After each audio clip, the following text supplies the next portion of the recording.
The gunshot echoed through the frozen wilderness as Noah Reed's flashlight caught the overturned police cruiser blood streaking down the shattered windshield, where Officer Leah Morgan lay dying. His German Shepherd Atlas suddenly froze, hackles raised, not at the wreck, but at something watching from the tree line. In that moment, pulling a stranger from death's grip would unleash a conspiracy that would bring killers to his doorstep and force a single father to become the guardian his military training had prepared him to be. Stay with me as this story unfolds and drop a comment about where you're watching from. I'd love to know how far this tale has traveled. The blizzard had been hammering Millbrook, Colorado for 3 days straight when Noah Reed made the decision that would change everything. 4:30 in the morning, the power had been out since midnight, and his 7-year-old son Max was burning through fever dreams that had nothing to do with the cold. The thermometer read 102.3, and their last bottle of children's Tylenol was empty. "Come on, Atlas," Noah whispered to the German Shepherd curled protectively at Max's bedside. The dog's ears perked, but his amber eyes remained fixed on the sleeping boy. "We need to get to town.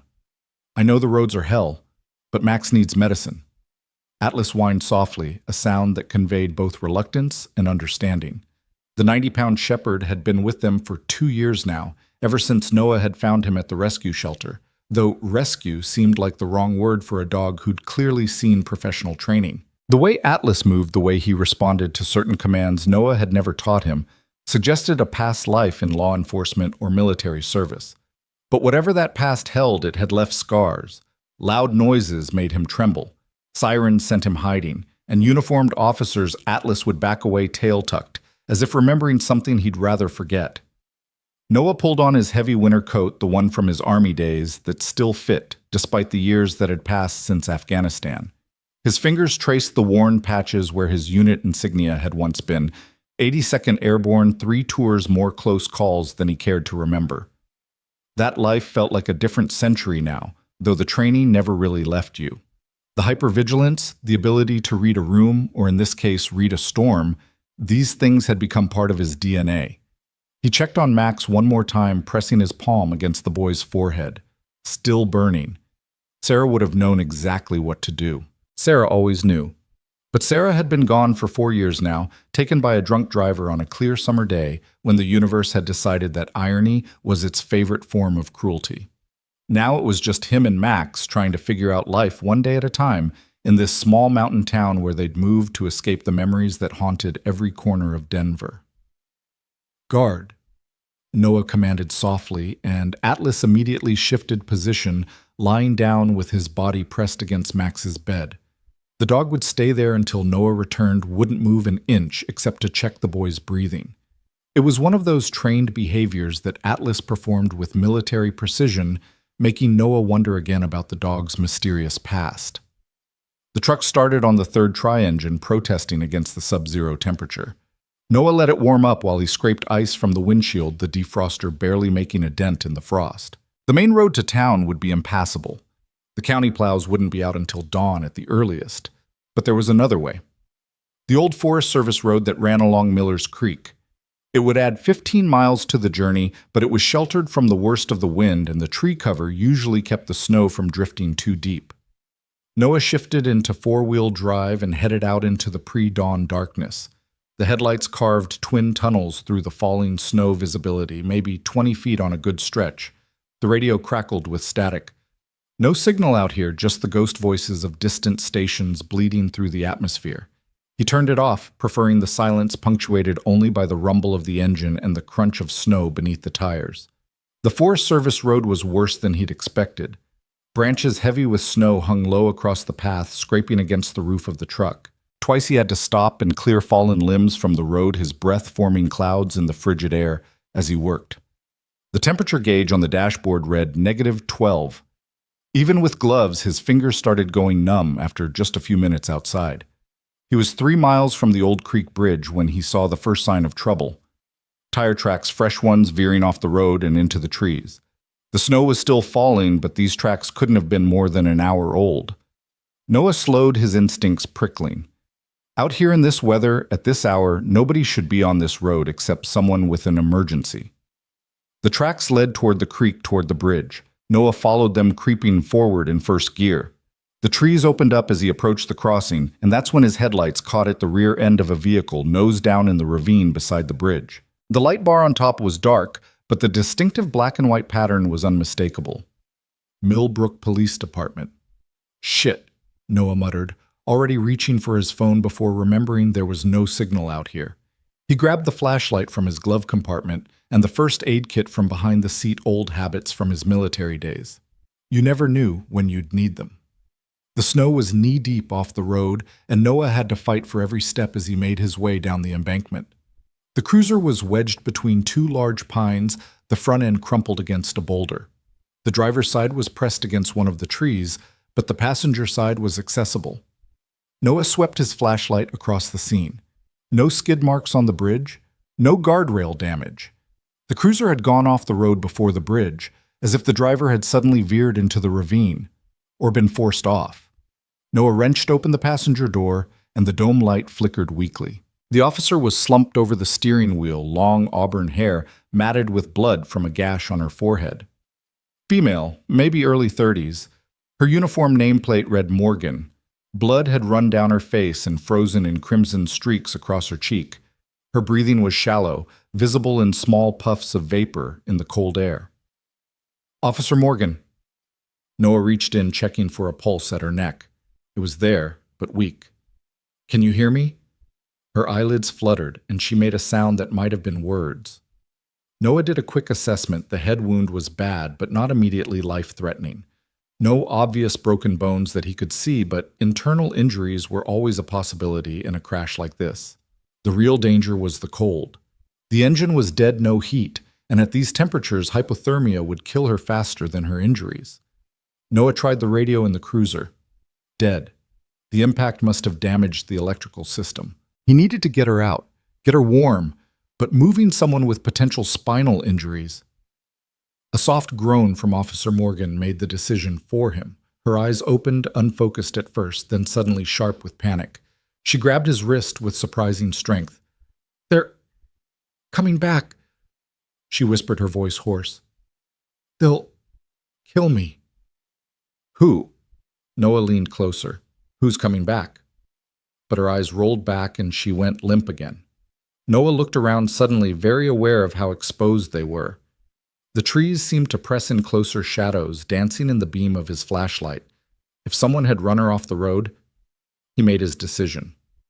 Carefully supporting her neck as best he could, Noah extracted Officer Morgan from the cruiser. She was lighter than he expected, maybe 130 pounds in full gear. He carried her up the embankment, his boots slipping in the snow muscles straining against the grade. By the time he got her to his truck, he was breathing hard, sweat freezing on his face. Noah laid her across the back seat, cranking the heater to maximum. Her skin was pale lips tinged blue. He needed to get her to the hospital, but that was 40 minutes away in good weather. In this storm, maybe twice that. And if someone really was coming back to finish what they'd started. His house was 10 minutes away. He had medical supplies left over from his Army days and Sarah's time as an ER nurse. He could stabilize her there, call for help once the phones were working. It wasn't ideal, but it was better than sitting here waiting for either death or killers to find them. As he pulled back onto the road, Noah caught movement in his rearview mirror. Just for a second, a shadow among the trees near the wrecked cruiser. Could have been anything, a deer, a branch following his imagination. But his instincts, honed in places where paranoia kept you alive, said otherwise. Someone had been watching. The drive home felt like hours, though the clock showed only 8 minutes had passed. Noah kept checking the mirror, but the road behind remained dark. Officer Morgan stirred once, mumbling something that sounded like a name, Trevor, before falling silent again. Noah's house sat at the end of a quarter-mile driveway, a modest 2-story cabin he'd bought with his disability check and Sarah's life insurance. It was isolated, nearest neighbor was a mile away, which usually felt peaceful. Now that isolation felt like vulnerability. He pulled into the garage, closing the door behind them before killing the engine. The automatic light had burned out months ago, leaving them in darkness until he found his flashlight again. Officer Morgan was unconscious, but breathing steadily. Noah lifted her out of the truck, carrying her through the connecting door into the house. Atlas met them immediately, his whole body tense with alertness. The dog took one look at the uniformed officer in Noah's arms and began to back away, his usual fear response to police. But then something changed. Atlas's nose twitched, catching a scent, and he moved closer, whimpering softly. His tail, usually tucked when cops were around, began a slow, uncertain wag. "You know her, boy?" Noah asked. But Atlas's attention was fixed on Officer Morgan. Noah carried her to the living room, laying her on the couch closest to the fireplace. The fire had died down to embers, but it didn't take long to get it roaring again. The warmth filled the room and color began returning to Officer Morgan's face. Working quickly, Noah retrieved his medical kit from the hall closet. The head wound needed cleaning and probably stitches, but he could handle that. He'd stitched up plenty of wounds in Afghanistan, his own and others. As he worked, Atlas positioned himself at Officer Morgan's feet, his body tense as if standing guard. "What's going on, Atlas?" Noah murmured, cleaning the blood from the officer's face. "What aren't you telling me?" A small voice from the stairs made him turn. "Dad?" Max stood there in his dinosaur pajamas, hair sticking up at odd angles, face still flushed with fever. "Who's the lady?" "Someone who needed help," Noah said, moving to intercept his son before he got too close. "You should be in bed, buddy." "I heard Atlas whining. He never whines." Max peered around Noah's leg. "Is she a police officer? Atlas doesn't like police." "I know, but—" Noah stopped. Atlas wasn't acting afraid anymore. The dog had positioned himself between Officer Morgan and the window's ears, swiveling to track sounds outside that human ears couldn't catch. "Go back to bed, Max. I'll bring you some medicine in a minute." "Is she going to die?" Max asked with the blunt curiosity of childhood. "No," Noah said firmly. "She's not going to die. Now bed." Max reluctantly headed back upstairs, but not before giving Officer Morgan one last concerned look. Noah returned to his patient, checking her pupils, responsive, equal-size good signs. The head wound was deep, but clean. No skull fragments that he could feel. He applied butterfly bandages to hold it closed, then wrapped gauze around her head. As he worked, he noticed other things: bruising on her wrists, older maybe a week, a healing cut on her palm that looked deliberate, precise, defensive wounds. And there was something about her duty belt. The holster was unsnapped, but the weapon was still there. If someone had run her off the road, why hadn't she drawn her gun? Officer Morgan's eyes opened suddenly, fully alert this time. Her hand went immediately to her weapon, but Noah caught her wrist gently. "Easy," he said. "You're safe. You're in my house. I found you in your cruiser by Old Creek Bridge." She stared at him for a long moment, processing. Then her gaze shifted to Atlas, and her expression changed recognition, surprise, and something that looked like grief. "Atlas," she whispered. The dog whined, tail wagging harder now, and moved closer to nuzzle her hand. "You know my dog?" Noah asked. "Officer Morgan?" "Leah," her nameplate said, struggled to sit up, wincing at the movement. "He's not your dog. He was—" She stopped, pressing her hand to her head. "God, everything's spinning." "You have a concussion," Noah said. "You need to take it easy. I can call an ambulance." "No." The word came out sharp, panicked. Leah grabbed his arm. "No ambulance, no calls, please. You need medical attention." "I need to not be dead," she said bluntly. "And if you call this in, that's exactly what I'll be by morning." Noah sat back, studying her. "Who's trying to kill you?" Leah's laugh was bitter. "How much time do you have?" "Start with why someone ran you off the road." "Because I know too much. Because I've been collecting evidence for 18 months. Because I'm the only one left who cares that they murdered my husband." Atlas whined again, pressing his head against Leah's leg. She ran her fingers through his fur, tears starting to form in her eyes. "Trevor loved this dog," she whispered. "Called him his best partner. When Trevor died, Atlas disappeared. I thought he'd been killed too." Noah's mind was racing, putting pieces together. "Your husband was a cop." "K-9 unit," Leah confirmed. "Trevor Morgan."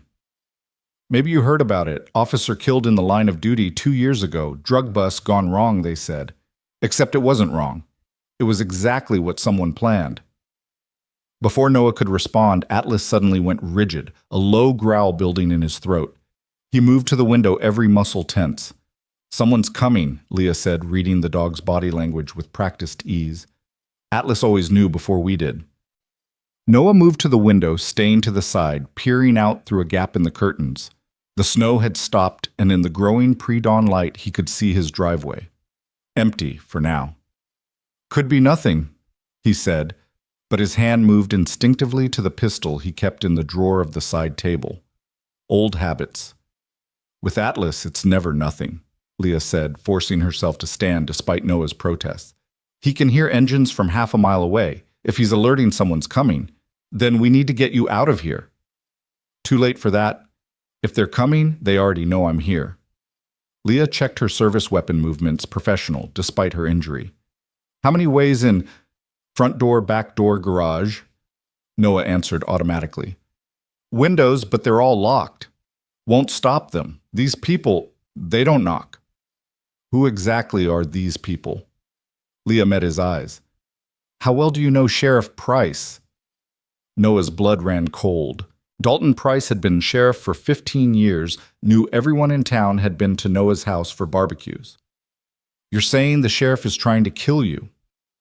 "I'm saying the sheriff has been running drugs through this county for the last 5 years, using his position to eliminate competition and anyone who gets too curious. Trevor got too curious." A car door slammed outside. Atlas's growl deepened. "Dad!" Max appeared at the top of the stairs again. "Max, go to your room and lock the door." Noah said his command voice, leaving no room for argument. "Now!" For once, Max didn't question disappearing down the hall. Noah heard his door click shut. "I'm sorry," Leah said. "I'm so sorry. Finding me, bringing me here, I've put you and your son in danger." "We'll deal with that later," Noah said, checking his pistol's magazine. "Right now, we need to—" The knock at the door was almost polite. 3 measured raps. "Noah, it's Sheriff Price. Saw your truck heading back from town. Everything all right in there?" Leah had gone pale. She mouthed one word: basement.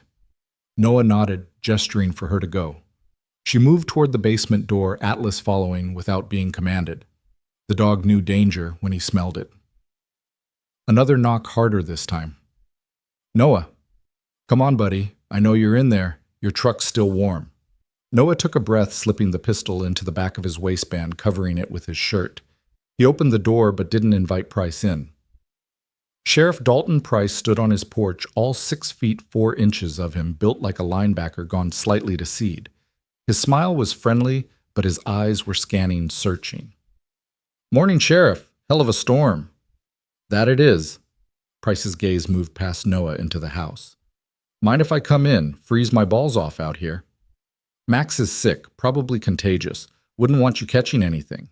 Price's smile widened, but it didn't reach his eyes. "That's considerate of you, Noah. Real considerate. Thing is, we've got a situation. One of my officers went missing last night. Leah Morgan. You know her?" "Can't say I do." "Pretty thing. Auburn hair, about yee-high." Price held his hand at shoulder level. "Her cruiser went off the road near Old Creek Bridge. Found it about an hour ago." "That's terrible. Is she okay?"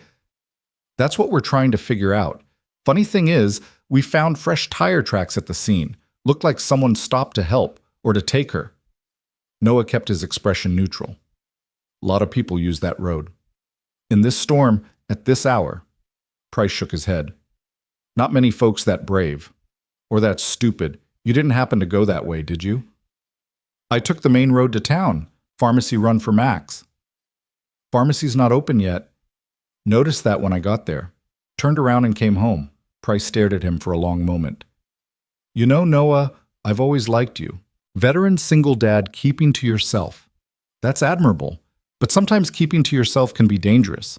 Sometimes you can accidentally get involved in things you don't understand. I'll keep that in mind." "You do that." Price stepped back, but his hand moved to rest on his service weapon. "And if you happen to see Officer Morgan or anyone matching her description, you'll call me immediately, won't you?" "Of course." "Good man." Price started to turn away, then stopped. "Oh, one more thing. That's a nice dog you have. German Shepherd, right?" Funny thing, we used to have a K9 unit with a shepherd. Looked just like yours. Dog went missing couple years back, same time his handler was killed. Trevor Morgan, Leah's husband. Weird coincidence, huh? Noah's jaw tightened. Very weird. Thought so. Price tipped his hat. You have a good morning, Noah. Hope Max feels better. And remember, if you see anything unusual, you call me. Wouldn't want anyone else getting hurt in this weather. The threat was barely veiled. Noah watched Price walk back to his cruiser, noting the two other vehicles parked at the end of his driveway. Deputies, probably. Price hadn't come alone. Noah closed the door, locking it, then immediately went to the basement. Leah was sitting on the floor, Atlas pressed against her side, both of them tense. He knows, she said simply. Yeah, he knows. Noah pulled out his phone. Still no signal. The landline had been dead since the storm started. We need to get you out of here. There's nowhere to go. He owns this town. Half the deputies are on his payroll. The other half are too scared to do anything. What about state police? You think I haven't tried every time I get close to someone I can trust they end up transferred or dead? Accident, they always say. Just like Trevor. Noah was already moving his mind, shifting into tactical mode. Then we make a stand here. How many men does he have? In town. Maybe a dozen he really trusts, but right now, the 3 cars outside, probably 2 men each. 6 total. I've faced worse odds. Leah looked at him sharply. You were military. It wasn't a question. Noah nodded. Rangers, 3 tours in Afghanistan. And you're willing to risk your life for a stranger. I'm willing to protect my home, my son. The fact that you're here just means we're in this together. Before Leah could respond, Atlas started growling again. This time, the fur along his spine stood straight up. They're moving, Leah said. Noah went to the narrow basement window, peering out. He could see figures spreading out around his house, taking positions. Professional coordinated. These weren't ordinary deputies. They're going to come in hard and fast, Leah said. Make it look like I broke in, you defended yourself. Everyone died in the crossfire. Price is good at staging scenes. Then we don't let him write this story. Noah moved to an old footlocker in the corner, spinning the combination lock. Inside was his past gear he'd kept from his service weapons he'd maintained out of habit more than necessity. An AR-15 broken down but clean. Body armor that might still fit. Ammunition he'd stockpiled not from paranoia, but from the simple soldier's wisdom that it was better to have and not need. You're really going to fight them? No, Noah said, assembling the rifle with practiced efficiency. We're going to fight them. You know these men, their tactics, their weaknesses. And Atlas here, he's already shown he'll protect you. As if understanding, Atlas barked once, sharp and loud. From upstairs, Max's voice, Dad, there are people outside. Noah's blood ran cold. He sprinted up the stairs, Leah behind him despite her injury. Max was at his window peering through the blinds. Get away from there! Noah pulled his son back just as the window exploded, inward glass showering the room. Max screamed and Noah covered him with his body, feeling fragments pepper his back. Basement now! Noah carried Max, running for the stairs as more windows shattered throughout the house. They weren't using ordinary rounds, these were breaching shots meant to disorient and terrify. In the basement, Noah put Max in the corner furthest from any windows, Atlas immediately positioning himself in front of the boy. Leah had her service weapon out, checking the magazine. They'll come through multiple entry points, she said, her professional calm a stark contrast to the situation. Price likes overwhelming force. Then we need to funnel them. Noah handed her the rifle. You're a better shot than me with that head injury. I'll take point. You don't have to do this. Yes, I do. Noah checked his pistol one more time. My son is down here. That's all the reason I need. The front door crashed open above them. Heavy footsteps, multiple sets spreading through the house. Noah Reed! Price's voice boomed. We know she's here. Send her out, and this ends peaceful. Noah and Leah exchanged looks. They both knew there would be nothing peaceful about how this ended if Price got his way. You've got 30 seconds before we come down there, Price continued. Don't make this harder than it needs to be. Dad, I'm scared, Max whispered. Noah knelt beside his son. I know, buddy, but remember what I taught you. Sometimes scary things happen, but we face them. We don't let them win. Like when Mom died. Yeah, Noah said, his throat tight. Like that. Noah, Price called. 20 seconds. Leah moved to the bottom of the stairs, rifle raised. They'll use flashbangs first. Close your eyes when I tell you. Noah positioned himself behind the water heater concrete and steel that would provide some cover. His mind was calculating angles, distance, remembering every firefight he'd been in overseas. Except this time he wasn't fighting insurgents in some distant country. This was his home. His son was behind him. 10 seconds. Atlas began to bark, the sound fierce and primal. It was a sound Noah had never heard from the dog before. Not fear, not warning, but pure protective rage. 5 seconds. Leah tensed. Noah steadied his breathing. The basement door burst open and something clattered down the stairs. Eyes! Leah shouted. The flashbang detonated, the sound deafening in the enclosed space. Even with his eyes closed, Noah saw the white-hot glare through his eyelids. Atlas yelped but didn't move from his position protecting Max. Footsteps on the stairs.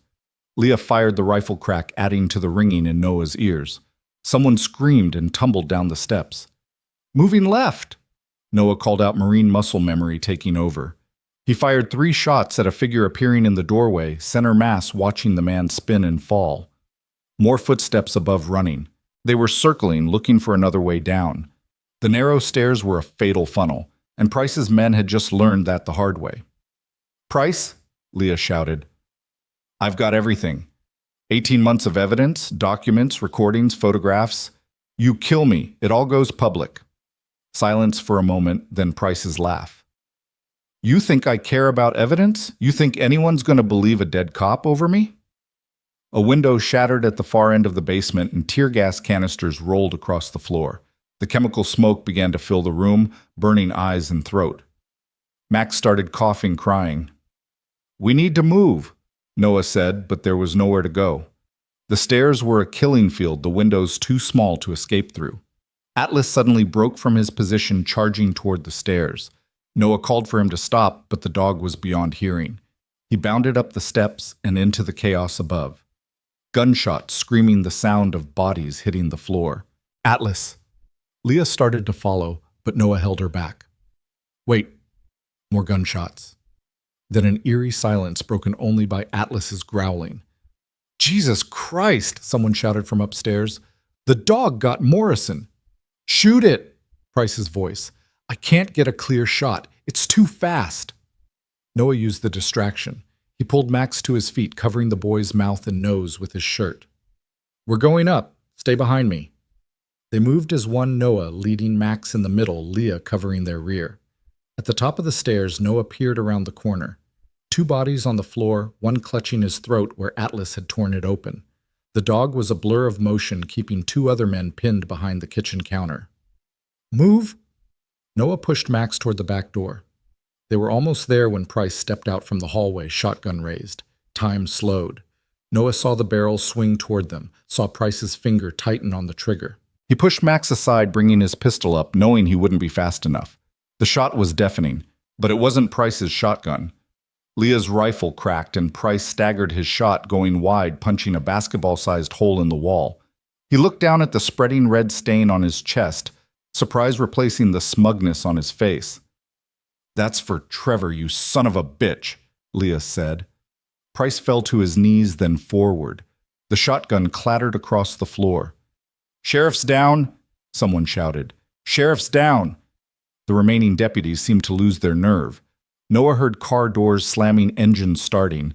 They were leaving rats fleeing the sinking ship. Atlas appeared, blood on his muzzle, but moving without injury. He went straight to Max, licking the boy's face, checking him over. It's over, Leah said, but she was swaying on her feet. The adrenaline was wearing off and her injuries were catching up.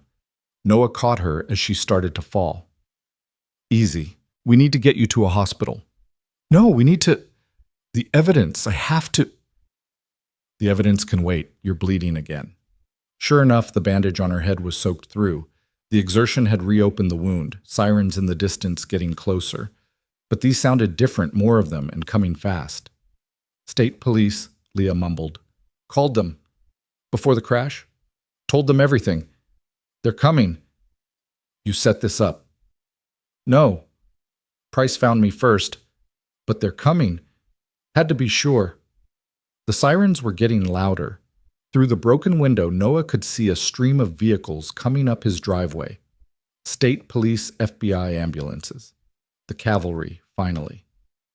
Dad! Max's voice was small, scared. Is it really over? Noah held his son close, feeling the boy shake with delayed terror. Yeah, buddy, it's over. But even as he said it, looking at the destruction of his home, the bodies on his floor, he knew it wasn't really over. There would be questions, investigations, trials. The quiet life he'd built here was finished. Leah's hand found his. I'm sorry, she whispered. I'm so sorry I brought this to your door.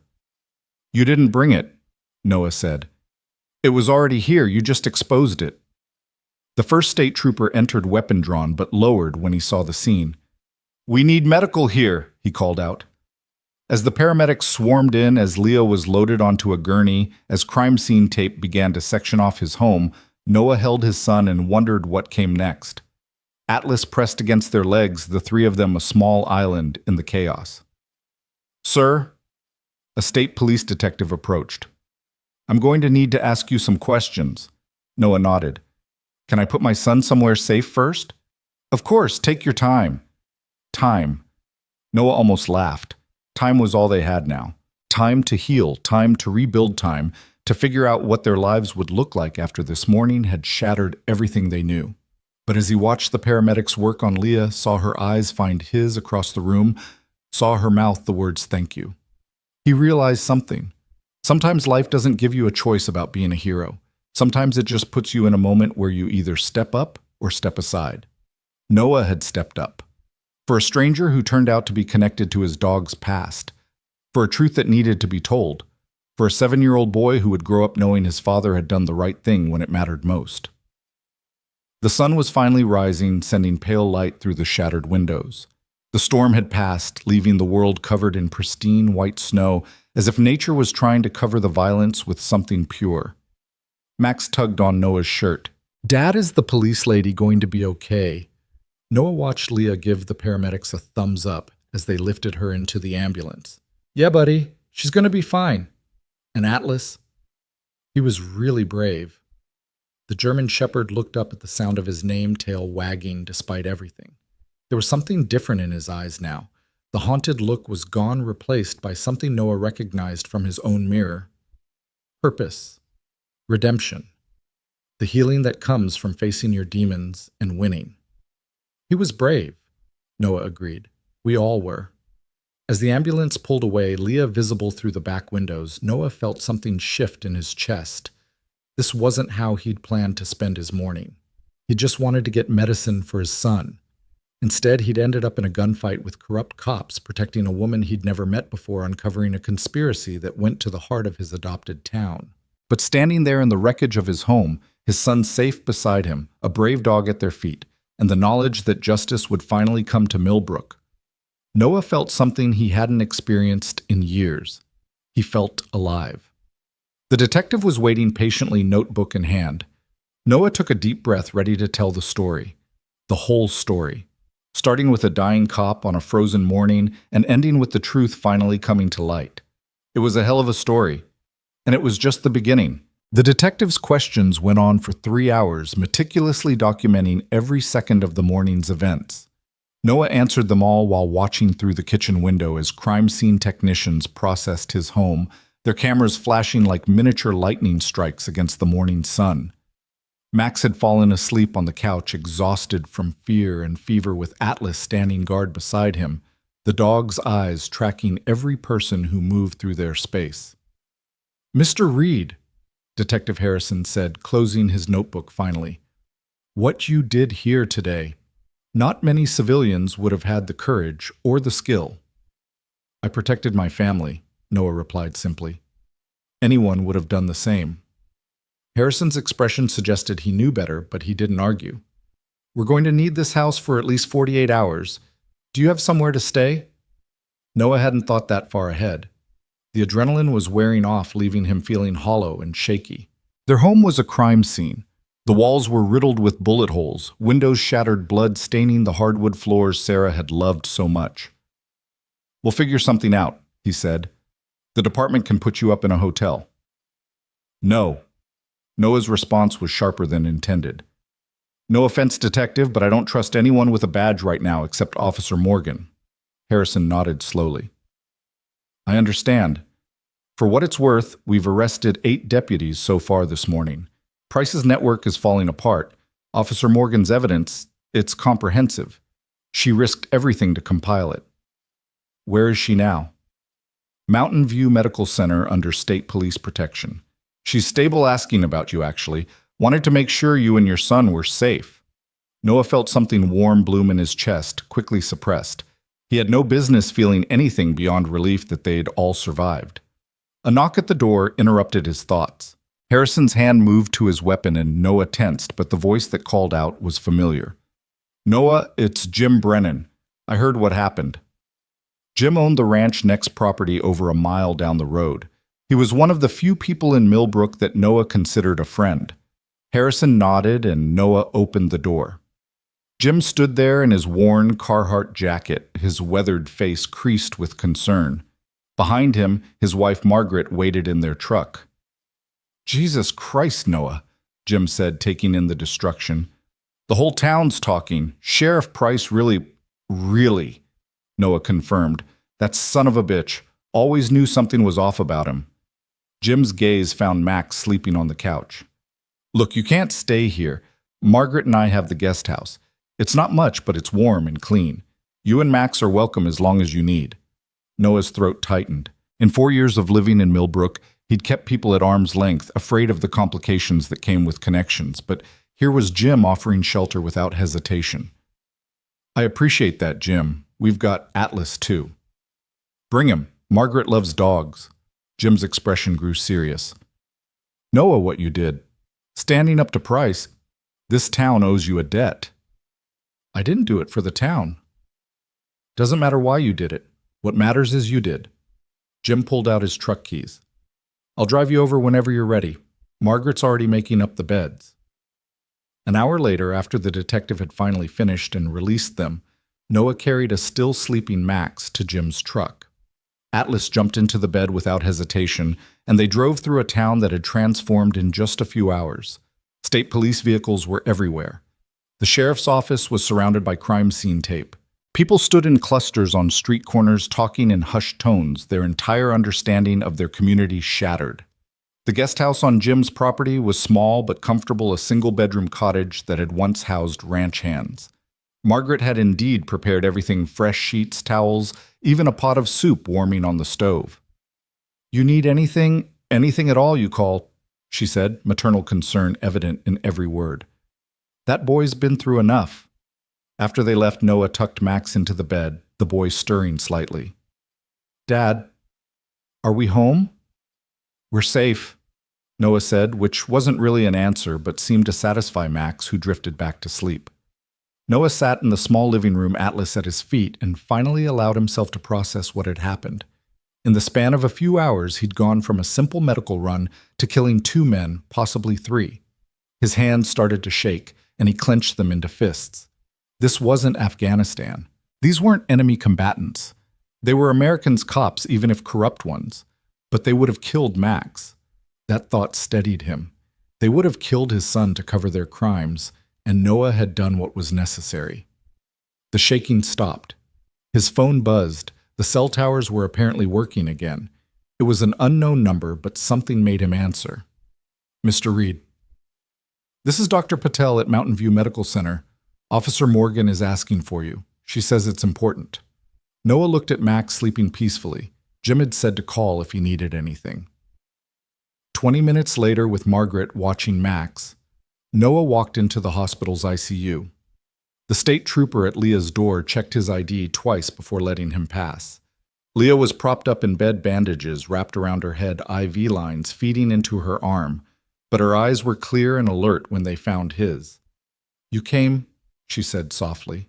"You saved our lives with that shot," Noah replied, pulling a chair close to her bed. "Least I could do was check on you." "I've been saving that shot for 2 years. Leah said, her voice bitter. Every time I went to the range, I imagined it was Price in my sights. I'm not proud of that. You should be. He was a killer. He was also once a good cop, or at least I thought he was. She shifted, wincing at the movement. I need to tell you about Trevor, about Atlas. You deserve to know. Noah waited, letting her gather her thoughts. Trevor and I met at the academy, she began. Both young, both eager to make a difference. He went K9, I went patrol. Atlas was his second dog raised from a puppy. They were incredible together. It was like they could read each other's minds. She paused, lost in memory, and Noah could see the grief still raw in her eyes. 3 years ago, Trevor started noticing things. Drugs that should have been in evidence going missing. Arrest reports that didn't match what he'd witnessed. Money floating around the department that couldn't be explained. He tried to bring it to Price, thinking the sheriff would want to clean house. But Price was the source, Noah guessed. The center of it all. Trevor didn't know that until it was too late. Price played concerned, said he'd investigate personally. 2 weeks later, Trevor was dead. Official story was a drug bust gone wrong. Dealer got the drop on him, but I knew Trevor. He was too careful, too good. And Atlas was there. What happened to him? That's the strangest part. The report said Atlas was killed too, but they never found his body. Price said he probably crawled off to die somewhere. But I knew that was bullshit. Atlas would never leave Trevor, not even in death. She reached out, and Noah took her hand without thinking. After Trevor died, I started digging. Quietly, carefully. I found proof that the drug dealer who supposedly killed Trevor had been dead for 3 days before the shooting. I found witnesses who saw Price's personal vehicle at the scene. I found the money trail, the connections to cartels, the whole network. Why didn't you run Take It Federal? I tried 3 times. The first contact had a heart attack. The second drove off a mountain road. The third just disappeared. Price had reach I didn't even know about. So I stayed, kept collecting evidence, waiting for the right moment. And last night, Price found my hidden cash. I don't know how. Maybe I got sloppy. Maybe someone saw me. But he called me personally, told me I had 1 hour to run, said it was professional courtesy for Trevor's widow. But you didn't run. I called the state police from a burner phone, uploaded everything to a secure server, then tried to make it to the state line. Price's men caught me at Old Creek Bridge, ran me off the road. I thought I was going to die there, freezing in that ravine, my husband's murder unavenged. Her hand tightened on his. Then you appeared, like some kind of guardian angel with a flashlight. Just a dad trying to get medicine, Noah deflected. No, Leah said firmly. You could have left me there. Could have driven away when you realized the danger. Could have given me to Price, but you didn't. You fought for me, a stranger. Do you know how rare that is? Noah didn't know what to say to that, so he changed the subject. How did Atlas end up at the rescue shelter? I don't know. That's been haunting me. Whoever took him after Trevor's death kept him hidden for months, then abandoned him. Why? What did they know? Before Noah could respond, the door opened and Detective Harrison entered, followed by a woman in an FBI windbreaker. Agent Chen, FBI. The woman introduced herself. Mr. Reed, Officer Morgan, I apologize for interrupting, but we've had a development. Leah straightened suddenly, all cop despite her injuries. What kind of development? One of Price's deputies wants to make a deal. Says he has information about Officer Trevor Morgan's death, specifically about who really pulled the trigger. The room went silent. Leah's face had gone pale. Who? She whispered. Deputy Ray Coleman. He's been on Price's payroll for 5 years. He was there that night. Noah felt Leah's hand start to tremble and covered it with both of his. What's he saying? Leah asked. Agent Chen consulted her tablet. He says Price didn't pull the trigger himself. Says there was someone else there, someone nobody suspected. Who? Leah's voice was barely audible now. Coleman claims it was Deputy Chief Martin Wells. Leah gasped. Martin. No, that's impossible. Martin was Trevor's mentor. He spoke at the funeral. He helped me with the insurance claims. He also had access to all your husband's cases, Agent Chen pointed out. Would have known exactly what Trevor was investigating. Leah looked like she'd been punched. Noah could see her world tilting again, another betrayal in a series of betrayals. "I need to hear it," she said suddenly. "I need to hear Coleman say it. Officer Morgan, you're in no condition." "I'm going." She started pulling at her IV lines. "Leah, stop," Noah said firmly. "You have a concussion. You can barely stand." "I don't care. I've waited 2 years to know who killed my husband." Noah looked at Agent Chen. "Can you bring Coleman here? That's highly irregular." "So is everything about this case?" Harrison interjected. "Officer Morgan has earned the right to hear this." Chen considered, then nodded. "Give me an hour." After they left, Leah collapsed back against the pillows, tears streaming down her face. "Martin held me while I cried at Trevor's funeral. He told me Trevor was a hero. He looked me in the eyes and lied." "People are capable of terrible things when they're desperate," Noah said quietly. "I've seen good men do evil things when they thought they had no choice." "Did you in Afghanistan?" Noah was quiet for a long moment. "I saw people make impossible choices. Sometimes there's no good option, just degrees of bad. This wasn't like that. This was greed, pure and simple." "Maybe. Or maybe Wells had something on him too. Price seemed to have leverage on everyone." They sat in silence until Agent Chen returned with Coleman in shackles, accompanied by 2 federal marshals. The deputy was a thin, nervous man who couldn't meet Leah's eyes. "Tell her," Chen commanded. Coleman's voice was barely above a whisper. Trevor had figured it all out. Not just the drugs, but the money laundering, the connections to the Sinaloa cartel.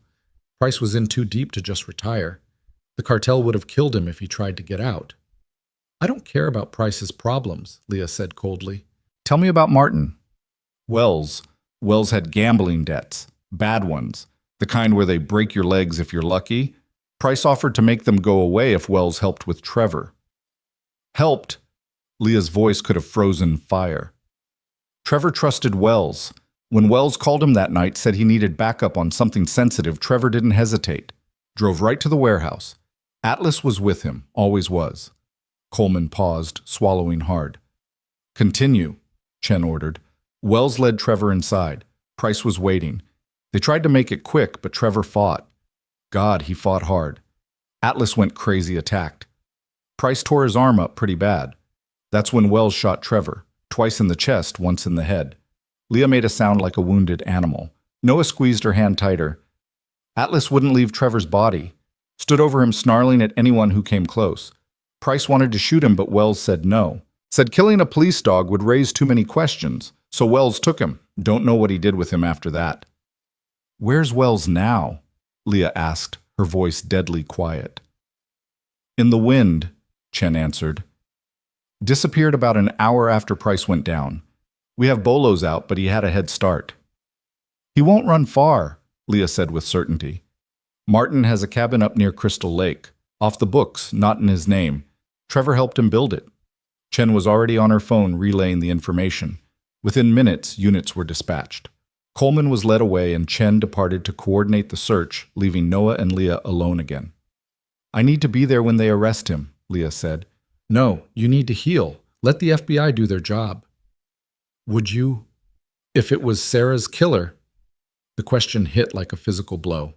Noah thought about the drunk driver who'd killed his wife, how he'd sat in that courtroom every day of the trial needing to see justice done. "No," he admitted. "I wouldn't." "Then you understand." Noah's phone buzzed. It was Margaret. Max was awake and asking for him. "I have to go," he said reluctantly. "Noah?" Leah caught his hand as he stood. "What happens now?" After all this? It was a loaded question. They both knew she wasn't just asking about the case. "I don't know," he answered honestly. "Everything's different now. Atlas should stay with you and Max. He's bonded with you. It's what Trevor would want." "We'll see," Noah said, though he couldn't imagine Atlas leaving now. The dog had found his purpose again with them. As he drove back to Jim's ranch, Noah's mind was spinning. In 24 hours, his quiet life had exploded into violence and conspiracy. He'd killed to protect his son and a stranger. He'd uncovered corruption that ran to the heart of his adopted town. And somewhere in the chaos, he'd found himself caring about Leah Morgan in a way that terrified him. The guest house was warm with afternoon sun when he arrived. Max ran to him immediately, Atlas at his heels. Dad, Margaret made pancakes, and Atlas did a trick. He can shake hands. That's great, buddy. Noah scooped his son up, holding him close. Is the police lady okay? She's going to be fine. Good. Atlas was worried about her. He kept whining and looking at the door. Noah looked at the German shepherd, who was indeed staring at the door as if expecting Leah to walk through it. Maybe we can visit her later, Noah said. Can she come live with us when our house is fixed? Max. Atlas would like it, and she's nice, and she doesn't have anyone else, does she? Her husband died like Mommy. The innocent observation cut deep. Max was right. Leah was alone, just like they had been alone. But that didn't mean... Noah's phone rang. It was Harrison. Mr. Reed thought you'd want to know. We got Wells. He was exactly where Officer Morgan said he'd be. Good. That's good. There's something else. We've been going through Price's house, found something interesting in his safe. Documents about Atlas. Apparently after Wells took him from the scene, he kept the dog locked up for months trying to break him. When that didn't work, he dumped him at the shelter in the next county, figured he'd be put down. Noah looked at Atlas, imagining the trauma the dog had endured, watching his handler die, then months of captivity and abuse. No wonder he'd been terrified of uniforms. Mr. Reed, you still there? Yeah, I'm here. Officer Morgan wanted you to know, said you deserved the whole truth about Atlas. After Harrison hung up, Noah sat on the floor, and Atlas immediately came to him, resting his big head on Noah's knee. You've been through hell, haven't you, boy? Noah said softly. Atlas's tail wagged once, and he pressed closer. Max sat down beside them. We're his family now, right? Dad. Yeah, buddy. We're his family. And Officer Leah. Noah didn't have an answer for that. The truth was, he didn't know what Leah would be to them. The trauma bond of survival was powerful, but it wasn't a foundation for anything lasting. Was it? That evening, as Max played with Atlas in the small yard, Noah's phone rang again. It was Leah. They're releasing me tomorrow, she said without preamble. The FBI wants to put me in protective custody until the trials, but I refused. Leah, there could still be others out there. I'm done hiding. I've been hiding for 2 years and I'm done. She paused. I know this is presumptuous, but I don't have anywhere to go. My house is... I haven't been back since Trevor died. I can't. What are you asking? Jim Brennan's wife, Margaret, called me. Said they have a second guest house. Said you vouched for me. Noah smiled despite himself. Margaret had been busy. It's a small town, he said. News travels fast. Is it okay? If I'm close by, I know you and Max need space to process everything. Leah, Noah interrupted. It's okay. More than okay. The relief in her voice was palpable. Thank you for everything. I know I keep saying it, but stop. We survived together. That creates a bond whether we want it or not. Do you want it? The question hung between them, loaded with possibility and complication. I don't know what I want, Noah admitted, except for Max to be safe and happy. That's enough for now, Leah said softly. More than enough. After they hung up, Noah stood in the doorway watching his son play with Atlas. The dog was gentle with Max, patient in a way that spoke of training, but also genuine affection. They were healing each other, these two survivors of loss. Tomorrow, Leah would join their strange little refugee camp. Tomorrow, they would start figuring out what came next. The house would need massive repairs. There would be trials, testimony, media attention.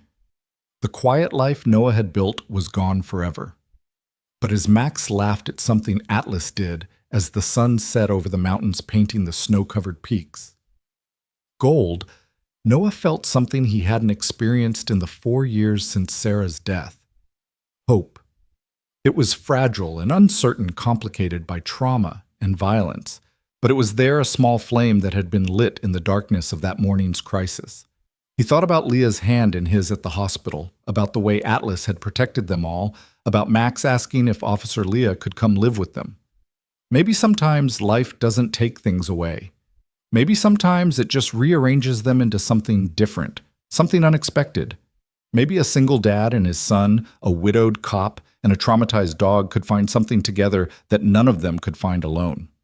The temperature was dropping again, another storm system moving in according to the weather report. But this time Noah wasn't worried. They had shelter, they had each other, and they had survived worse than whatever nature could throw at them. Atlas barked and Max giggled, and Noah felt the ice around his heart crack just a little more. Tomorrow would bring its own challenges. The investigation would continue, the media would descend, and they would all have to reckon with the violence that had erupted into their lives. But tonight they were safe. Tonight they were together, and for the first time in a long time that felt like enough. As he called Max and Atlas inside for dinner, Noah caught a glimpse of headlights turning into Jim's ranch. Another state police car probably checking on them. The protection would continue for weeks, maybe months. Price's network had been extensive, and while most were in custody, there could still be loyalists out there. Noah wasn't worried. He'd faced down worse odds in Afghanistan, and now he had even more reason to fight if necessary. Max deserved to grow up without fear. Atlas deserved peace after his trauma. And Leah deserved justice for Trevor and a chance at something beyond grief and vengeance. Inside the small guest house, Max was chattering about how Atlas had caught a tennis ball in midair, demonstrating with enthusiastic gestures that sent the dog's tail wagging. Noah started preparing dinner with the supplies Margaret had stocked, simple food that would fill their bellies and warm their bones. "Dad," Max asked suddenly, "are we heroes?" Noah considered the question. They'd saved a life, exposed corruption, fought for truth, but at a cost measured in blood and trauma. "I don't know about heroes," he said carefully, "but we did the right thing when it mattered." "Atlas is definitely a hero," Max declared. "He protected us." "Yes," Noah agreed. "Atlas is definitely a hero." The dog seemed to understand he was being discussed and padded over to Noah, sitting at his feet with quiet dignity. Noah reached down and scratched behind his ears, feeling the dog lean into the touch. They ate dinner quietly, the events of the day settling over them like dust after an explosion. Max fell asleep on the couch watching cartoons, and Noah carried him to bed again, Atlas following. Standing in the doorway of the bedroom, watching his son sleep peacefully while Atlas kept watch. Noah made a decision. Whatever came next, whatever complications arose from the growing connection with Leah, whatever challenges the trials and rebuilding would bring, he would face them head on. He'd spent 4 years just surviving after Sarah's death, going through the motions of life without really living. Today had awakened something in him, not just the soldier who could fight and protect, but the man who could still care, still connect, still hope for something better. His phone lit up with a text from Leah. "Thank you for giving me something to fight for again." Noah typed back, "Thank you for reminding me that some fights are worth having." It wasn't poetry or grand declarations. It was just two damaged people recognizing something in each other, a possibility of healing that neither had expected to find. Outside, snow began to fall again, gentle this time, without the violence of the previous storm. Noah stood at the window, watching it blanket the world in fresh white, covering the tracks and scars of the day's events. Tomorrow the sun would rise on a changed world. But for now, in this small guest house with his son and their guardian dog Noah Reed, allowed himself to believe that change might not be something to fear. It might be exactly what they all needed. The morning Leah arrived at the ranch, she looked smaller. Somehow diminished by the institutional wheelchair the hospital insisted on using despite her protests that she could walk. Noah watched from the porch of the guest house as Margaret helped her from Jim's truck, fussing over her like a mother hen, while Leah tried to maintain some dignity in the face of such determined care. Atlas had been pacing since dawn, somehow knowing she was coming. The moment Leah's feet touched the ground, the dog bolted from Noah's side, covering the distance in seconds, but stopping just short of jumping on her, his whole body vibrating with restrained joy. "Hello, boy," Leah said softly, dropping to her knees despite Margaret's protests about taking it easy. Atlas pressed his head against her chest, and she wrapped her arms around him, burying her face in his fur. Noah could see her shoulders shaking and knew she was crying, releasing 2 years of grief into the dog who'd shared her loss. Max tugged on Noah's hand. "Should we go help?" "Let's give them a minute," Noah said, understanding that this reunion was about more than just a woman and a dog. It was about Trevor, about unfinished goodbyes, about a partner Atlas had thought he'd lost forever. When Leah finally stood, her eyes were red but clearer somehow, as if Atlas had absorbed some of her pain. She looked toward the guest house and found Noah watching, offering a small wave that he returned. "Come on," he told Max. "Let's go say hello." The second guest house was a mirror image of theirs 20 yards away across a snow-covered field. Jim had apologized for the proximity, saying it was all he had, but Noah found he didn't mind. After the isolation of the past 4 years, having someone close by who understood what they'd been through felt more comforting than intrusive. "Officer Leah." Max ran ahead, and Leah caught him in a careful hug, mindful of her still healing ribs. "Just Leah now," she said. "I'm on administrative leave pending the investigation." "Will you go back?" Noah asked. She looked out at the mountains, considering. "I don't know. Everything I did for the past 2 years was about getting justice for Trevor. Now that it's happening, I don't know what comes next." "That makes 2 of us," Noah admitted. Their eyes met and held for a moment before Max interrupted, asking if Leah wanted to see the trick he'd taught Atlas. As Max led them through an elaborate demonstration of Atlas playing dead, which the dog performed with theatrical flair, Noah found himself studying Leah in the morning light. The bandages were gone, replaced by a thin line of stitches along her hairline. The bruises had faded to yellow-green shadows, but it was her eyes that had changed the most, still carrying grief, but no longer consumed by it. "The FBI called this morning," she said while Max ran off to find more tennis balls. "They want me to testify before a grand jury next week. Are you ready for that?" "I've been ready for 2 years. It's everything after that I'm not prepared for." She paused, watching Atlas chase Max through the snow. "I've been living for one thing for so long, I don't remember how to just live." Noah understood that feeling intimately. After Sarah died after the funeral, and the condolences and the casseroles stopped coming, he'd stood in their empty house wondering what the point of getting up the next day was. Max had been that point, that reason to keep moving, even when every step felt like walking through quicksand. "It gets easier," he said.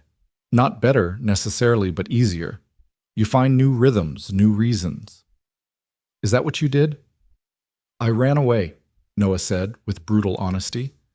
"Sold our house in Denver, moved here where no one knew our story. Thought if I could just find somewhere quiet enough, the grief would stop echoing so loud." "Did it work?" "No. Turns out grief travels light. Doesn't need much room in the moving truck." Leah laughed, a sound that surprised them both. "Trevor would have liked you. He had a dark sense of humor about things. Said it was the only way to survive being a cop." "Sarah would have liked you too," Noah found himself saying. "She was drawn to fighters, people who didn't give up when things got hard." They stood in comfortable silence, watching Max try to convince Atlas to pull him on a sled, which the dog seemed to be seriously considering. "The media's been calling," Leah said eventually. "Wanting interviews about Price, about Trevor, about what happened at your house. I've been refusing, but they're persistent." "They've been calling me too. Reporter from Denver showed up at the hospital yesterday. Jim ran him off with a shotgun. Literally. Rock salt, but yeah. Jim doesn't mess around when it comes to protecting his neighbors. As if summoned by his name, Jim appeared on his own porch, calling them over for lunch. Margaret had made what appeared to be enough food for a small army, claiming she didn't know how to cook for less than a dozen after years of feeding ranch hands. The meal was warm and noisy, Max chattering about everything and nothing, while Atlas positioned himself strategically between chairs hoping for dropped food. It felt normal in a way that nothing had felt normal in days, and Noah caught Leah smiling genuinely for the first time since he'd met her. After lunch, while Max napped and Margaret cleaned up despite everyone's protests, Jim pulled Noah and Leah aside. "Had a visitor this morning," he said quietly. "Martin Wells's lawyer. Seems Wells wants to make a deal, testify against everyone in exchange for a lighter sentence." Leah's entire body went rigid. "He executed Trevor in cold blood." "I know," Jim said gently, "but the FBI seems interested. Apparently Wells knows where Price kept records of every dirty cop, judge, and politician he owned. Could bring down a lot more than just the Millbrook department." "I don't care," Leah said flatly. "He killed my husband. He looked me in the eye at the funeral, and..." She broke off, walking away toward the barn. Noah started to follow, but Jim caught his arm. Let her be for a minute. Sometimes a person needs to be angry without an audience. They watched her disappear into the barn, Atlas breaking away from Max's room to follow her. She's tough, Jim observed, but everybody's got a breaking point. She's past hers, Noah said. Has been for a while. She's just been running on vengeance and adrenaline. And now that those are running out, Noah didn't have an answer for that. He knew what his own crash had looked like after Sarah died, weeks where getting out of bed felt like climbing Everest, where Max's needs were the only thing that kept him functional. But Max didn't have that anchor to reality that demanded she keep moving. You like her, Jim said. It wasn't a question. It's complicated. Best things usually are. Jim clapped him on the shoulder. Just remember you've both been through trauma. Don't mistake intensity for intimacy. Give it time. Noah wanted to protest that there was nothing between them, but the words wouldn't come. There was something, had been, since the moment he'd pulled her from that crashed cruiser. Whether it was just shared survival or something deeper, he didn't know yet. An hour later, he found Leah in the barn sitting on a hay bale with Atlas's head in her lap. She'd been crying again, but her voice was steady when she spoke. Trevor would want me to let Wells testify. He'd say the greater good was more important than personal vengeance. What do you want? I want my husband back. I want those 2 years back. I want to not know what his blood looked like on a warehouse floor. She stroked Atlas's fur absently. But since I can't have any of that, I want to stop as many corrupt cops as possible, so Wells can have his deal. But I want to be there when he testifies. I want him to look at me while he describes murdering Trevor. That's a special kind of torture for both of you. Good. He should suffer. Maybe not physically, but he should have to carry what he did. She looked up at Noah. Is that wrong to want him to hurt? It's human, Noah said, sitting beside her on the hay bale. After Sarah died, I used to dream about finding the drunk driver. Not to kill him, just to make him understand what he'd taken. Make him feel even a fraction of what I felt. Did you ever find him? No. He pled guilty, went to prison. Died there 6 months later. Another inmate killed him over a gambling debt. I thought I'd feel something when I heard satisfaction, closure, something, but it was just empty. He was gone, Sarah was still gone, and I still had to figure out how to raise Max alone. Leah leaned against his shoulder, a casual intimacy that should have felt strange but didn't. We're pretty fucked up, aren't we? Thoroughly, Noah agreed. But we're functional, that's something. Is it enough? It has to be. They sat there until the barn grew cold, Atlas sleeping peacefully across both their laps. Finally, Leah shivered, and Noah stood offering her his hand. Come on, Margaret threatened to teach Max how to make cookies. We should probably supervise. Noah, Leah said, not taking his hand yet. What happens when this is over? When the trials are done, and the media moves on, and we're just normal people again? I don't know about you, but I haven't been normal in years. You know what I mean? He did know. She was asking about them, about whether this connection forged in crisis could survive ordinary life. We figure it out as we go, he said. That's all anyone does. This time she took his hand, letting him pull her to her feet. They were close enough that he could see the flecks of gold in her green eyes, could smell the hospital shampoo still in her hair. I should tell you, she said quietly, I haven't been with anyone since Trevor. Haven't even thought about it. So if this is heading where I think it might be heading, I need you to know I'm going to be very bad at it. I haven't been with anyone since Sarah, Noah admitted.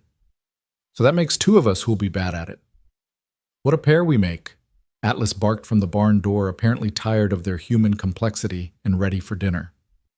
The moment broke, but something had shifted between them, an acknowledgement of possibility, if not promise.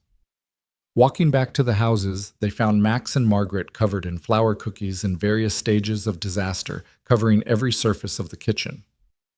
We made snickerdoodles, Max announced proudly, holding up something that might charitably be called cookie adjacent. They're unique, Leah said diplomatically. Atlas will eat them, Max said confidently. He eats everything. As if to prove the point, Atlas immediately vacuumed up a dropped cookie tail wagging enthusiastically.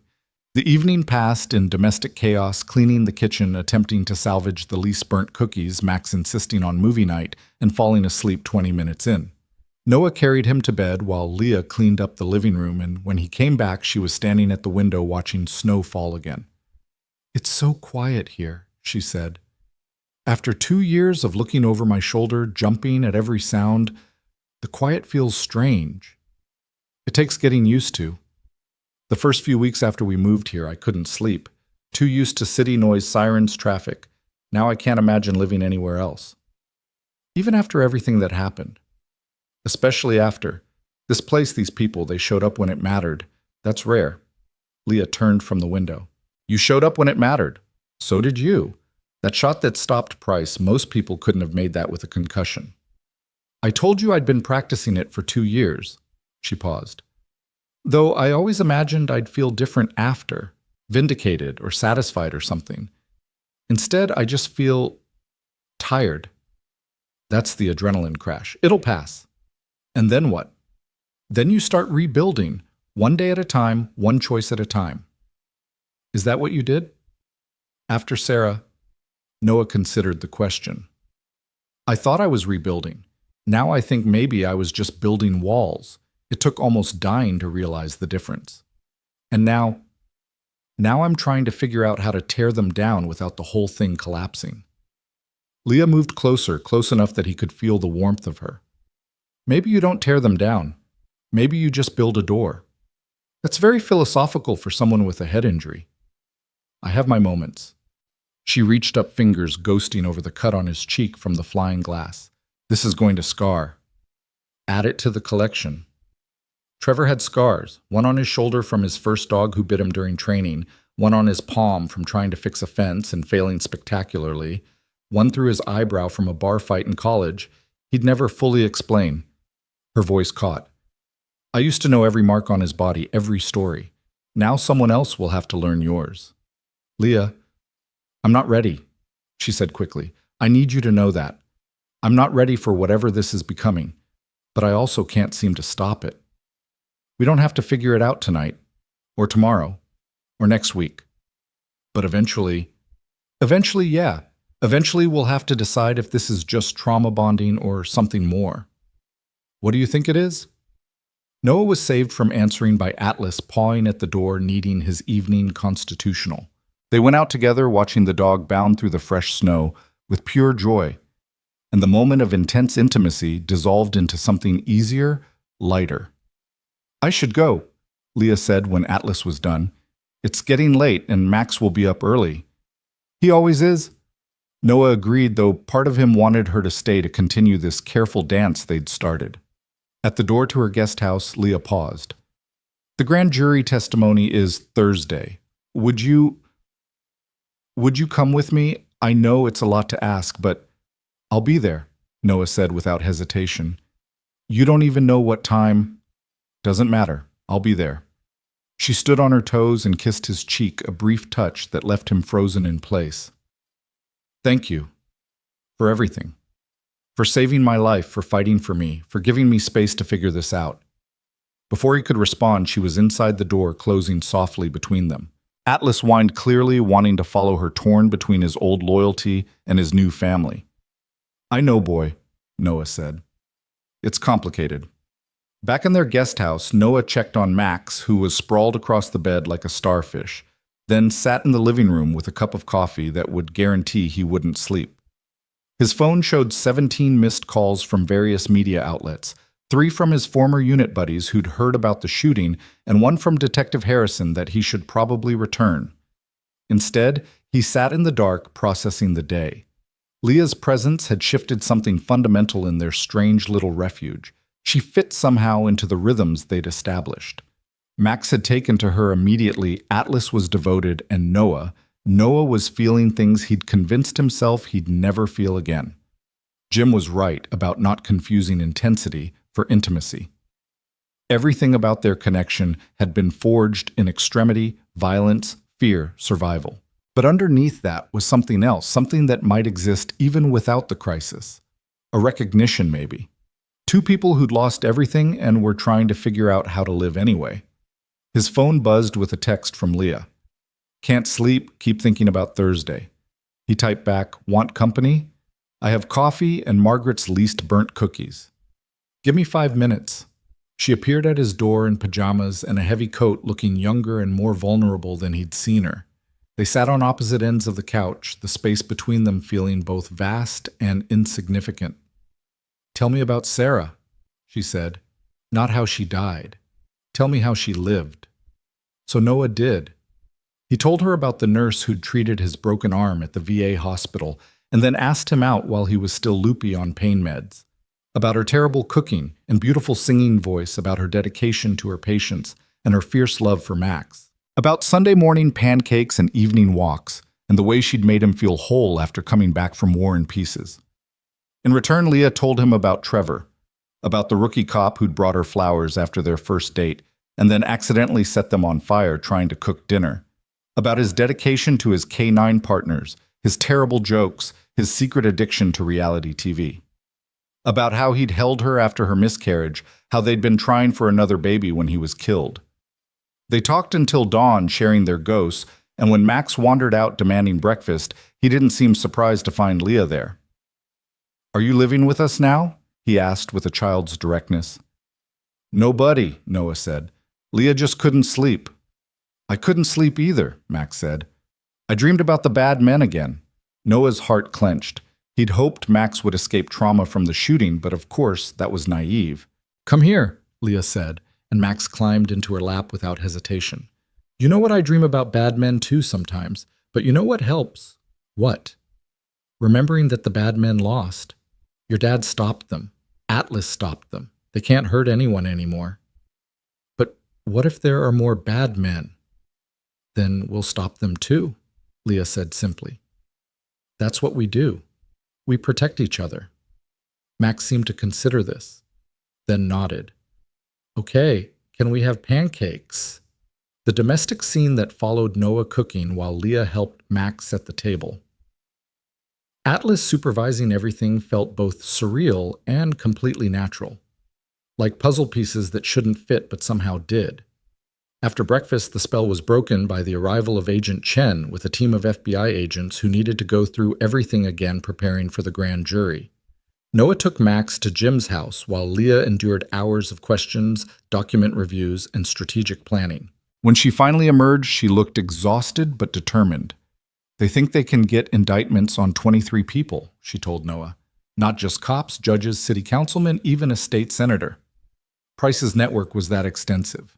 He had 10 years to build it. Trevor stumbled onto something huge. He just didn't live long enough to understand how huge. But you did. I had time and rage. Amazing what you can accomplish with those. Wednesday passed in a blur of preparation. Leah spent most of it with the FBI while Noah tried to maintain normalcy for Max. They visited their damaged house, seeing it in daylight for the first time since the shooting. The violence done to it was shocking. Walls riddled with bullet holes, windows boarded up, bloodstains on the floor, despite the crime scene cleaners' efforts. We can't live here again, can we? Max asked quietly. Not for a while, Noah admitted. Maybe not ever. How would you feel about that? Max considered. Sad, I guess, but also okay. The bad memories are bigger than the good ones now. Out of the mouths of babes, Noah thought. That was exactly how he felt about the house. Whatever piece they'd found here had been shattered beyond repair. That evening, Jim made an unexpected offer. Been thinking, he said over dinner. Got that old foreman's house on the south corner of the property. Been empty for years, but it's solid. Needs work, but it's bigger than what you had. You're welcome to it if you want. Could make it yours. Jim, I couldn't. Not charity, Jim interrupted. I need someone I trust on that corner. Been having trouble with kids using the old logging road to party. You'd be doing me a favor. Noah knew it was more than that, but also recognized the pride-saving fiction for what it was. I'd need to see it first, make sure it's safe for Max. Of course, tomorrow, after... Jim glanced at Leah. After you're done with your testimony. Thursday arrived gray and cold, matching everyone's mood. Noah put on his only suit, the one he'd bought for Sarah's funeral, while Max insisted on wearing his clip-on tie to look professional for Officer Leah. The federal courthouse in Denver was a circus of media vans and protesters. Some carried signs supporting police, others demanding justice for corruption. Leah sat between Noah and Max in the back of the FBI sedan, her hands clenched so tight her knuckles were white. "You've got this," Noah said quietly. "What if I forget something? What if I say the wrong thing?" "You won't. You know this case better than anyone. Trevor should be here. He should be the one testifying. But he's not. So you speak for him. You be his voice." Leah took a shaky breath and nodded. When they arrived, she squeezed Noah's hand once before disappearing into the courthouse with Agent Chen. The wait was excruciating. Max did homework. Jim had picked up from his school. Atlas paced restlessly, and Noah tried not to think about what Leah was facing inside. Grand jury testimony was secret, no observers allowed, just Leah alone with strangers deciding whether her 2 years of work was enough. 3 hours later, she emerged looking drained but relieved. She couldn't talk about the testimony, but Agent Chen's satisfied expression said enough. "We got them," Chen said simply. "Indictments will be unsealed tomorrow. It's going to be big." In the car back to Millbrook, Leah finally broke down. Not the desperate sobs of grief, but tears of relief of completion. Max climbed into the back seat with her, offering her his favorite stuffed dinosaur for comfort, which made her cry harder. "It's okay," Max said solemnly. "Sometimes you need to cry out all the sad so there's room for happy again." "Where did you learn that?" Noah asked. "Mom told me, when Grandma died." Even from beyond, Sarah was still teaching them. That evening, they looked at the foreman's house Jim had offered. It was rough, needed a new roof, new windows, complete interior renovation. But it had good bones, as Jim said, and it sat on a rise with a view of the mountains that took Noah's breath away. "What do you think?" he asked Max. "It's big," Max said, then looked at Leah. "Big enough for all of us." "Max," Noah started. "What Atlas needs, a big yard. And Leah's house is sad. She said so." The adults exchanged glances over his head. "We'll see." Noah said the parental non-answer that covered all possibilities. But that night, as he tucked Max into bed, his son had more questions. "Is Leah our family now?" "It's complicated, buddy." "Why?" "Because," Noah struggled for words, "because when people have been hurt, it takes time to trust again, to believe that good things can happen." "But good things are happening. We're all together. Atlas is happy, the bad men are going to jail.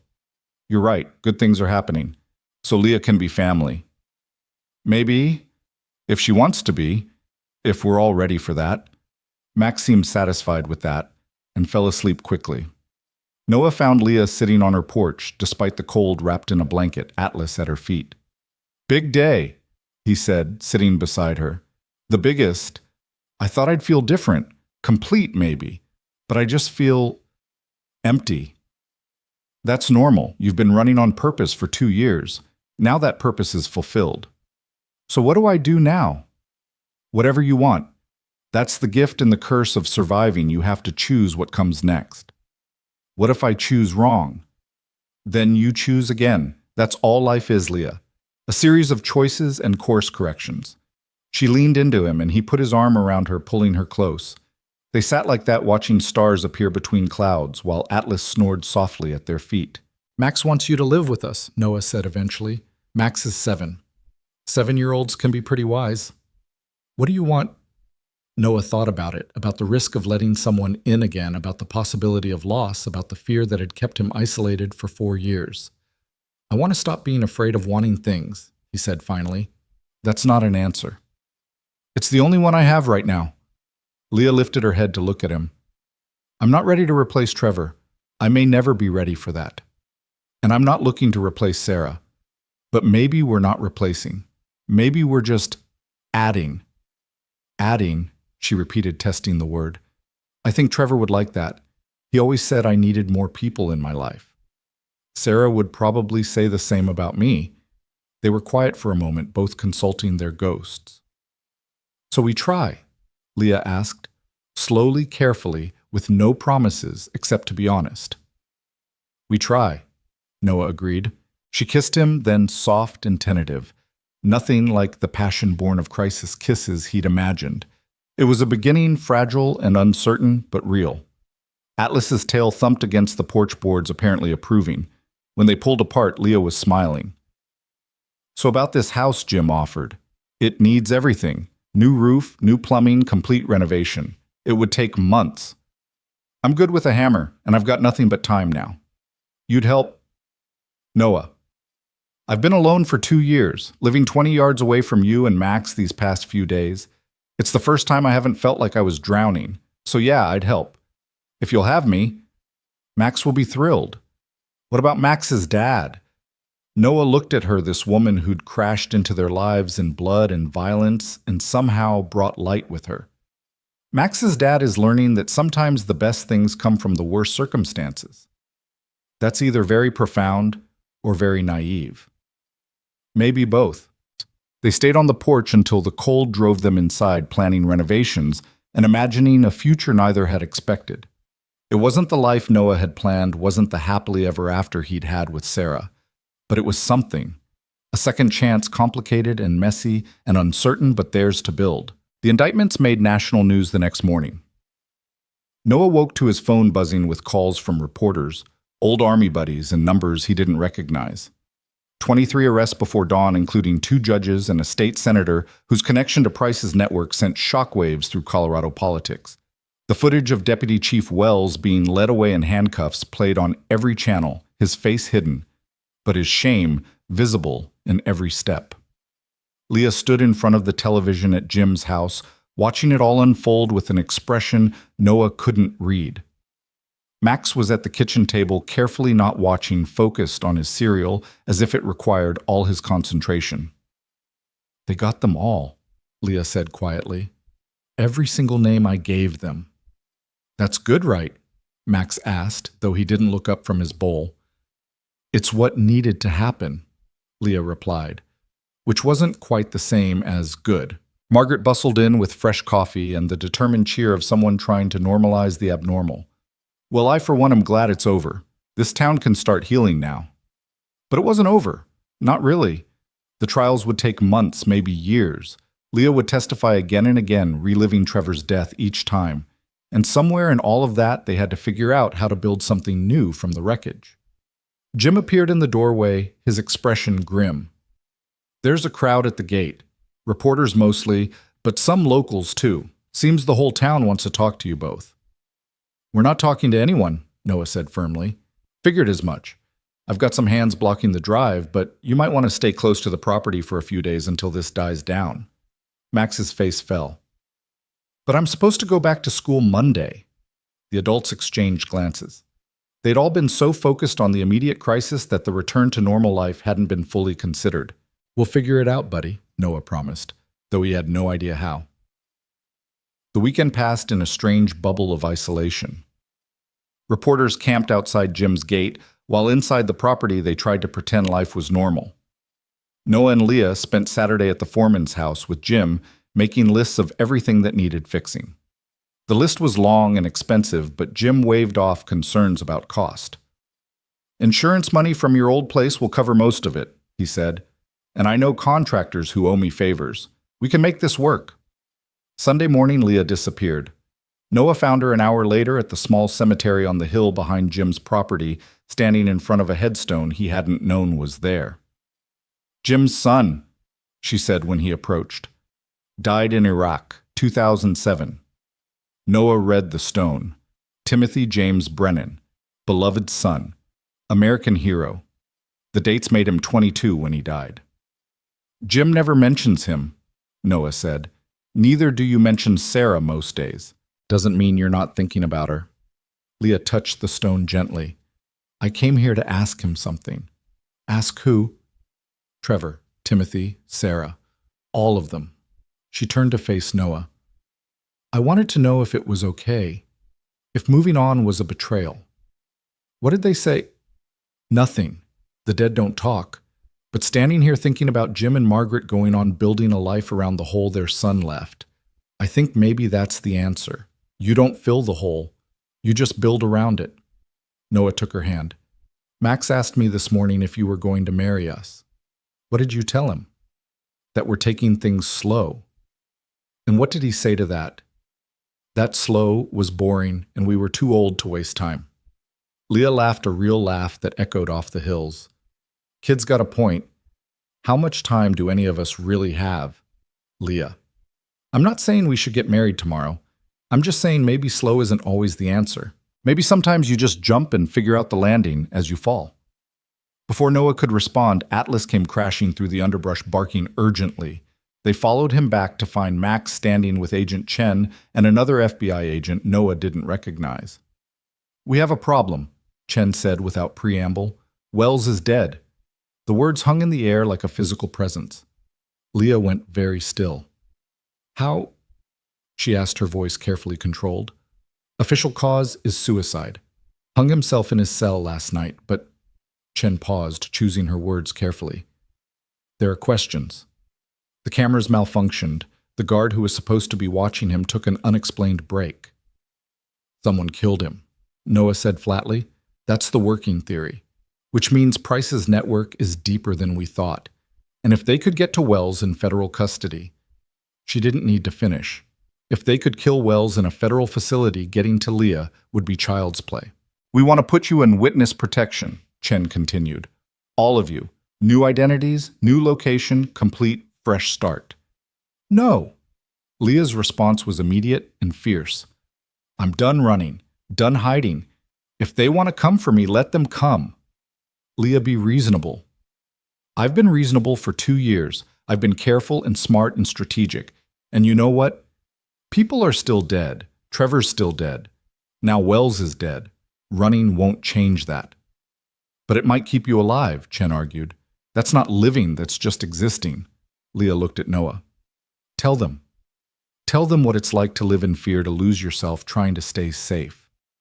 Noah thought about the 4 years since Sarah's death, the walls he'd built, the life he'd narrowed down to just survival. She's right. Safety isn't living. It's just a slower kind of dying. Chen looked frustrated. So what, you're just going to stay here and wait for someone to take another shot at you? We're going to live our lives, Noah said. We're going to rebuild. We're going to raise Max. We're going to do all the things that Price and his people tried to stop us from doing. That's brave, Mr. Reed. It's also potentially fatal. Everything's potentially fatal, Leah said. Trevor taught me that. He was the most careful cop I knew, and he still died. So if I'm going to die anyway, I'd rather do it living my life than hiding from it. Chen studied them both for a long moment. The FBI can't officially endorse this decision. But, Noah heard the unspoken word. But unofficially, I understand it. We'll maintain surveillance, keep protective details close. But if you're staying, you need to be smart about it. She left them with new phones, panic buttons, and a direct line to the FBI field office. After she was gone, Noah found Max hidden behind the couch, having heard everything. Are the bad men coming back? Max asked, his voice small. Noah pulled his son into his arms. Maybe. But we'll be ready if they do. I don't want anyone else to die. Neither do I, buddy. Neither do I. That evening, Jim called a meeting. Not just them, but Margaret, several of the ranch hands, and surprisingly, a dozen people from town. They gathered in Jim's large living room, the atmosphere tense. Here's the situation, Jim said bluntly. The FBI thinks there might be more trouble coming. They want our friends here to run. They're choosing to stay. Question is, what are we going to do about it? Why should we risk ourselves for outsiders? Someone asked from the back. Because they already risked themselves for us. An older woman Noah recognized from the grocery store said firmly, that girl brought down corruption that was poisoning this town for years. The least we can do is stand by her now. My nephew was arrested because of her, another man said angrily. Good boy led astray by Price. Your nephew was dealing meth to high schoolers, Jim interrupted. Don't rewrite history now that it's inconvenient. The room erupted in arguments, neighbors turning on each other, years of suppressed tensions boiling over. Noah was about to suggest they leave when Leah stood up. You want someone to blame, she said, her voice cutting through the noise. Blame me. I couldn't save my husband. I couldn't stop Price before he corrupted half this town. I brought violence to Noah's door and got his son traumatized. You want to hate me for that, fine. But don't pretend Price was anything other than what he was, a cancer that was killing this town slowly. The room fell silent. Then unexpectedly, Max stood up beside her. Officer Leah saved us, he said in his clear child's voice. She got hurt protecting people. That makes her a hero. My dad says we should always stand by heroes even when it's scary. Noah had never said exactly that, but he wasn't about to contradict his son. The room's mood shifted, shame replacing anger on several faces. The boy's right, said Tom Baker, who ran the hardware store.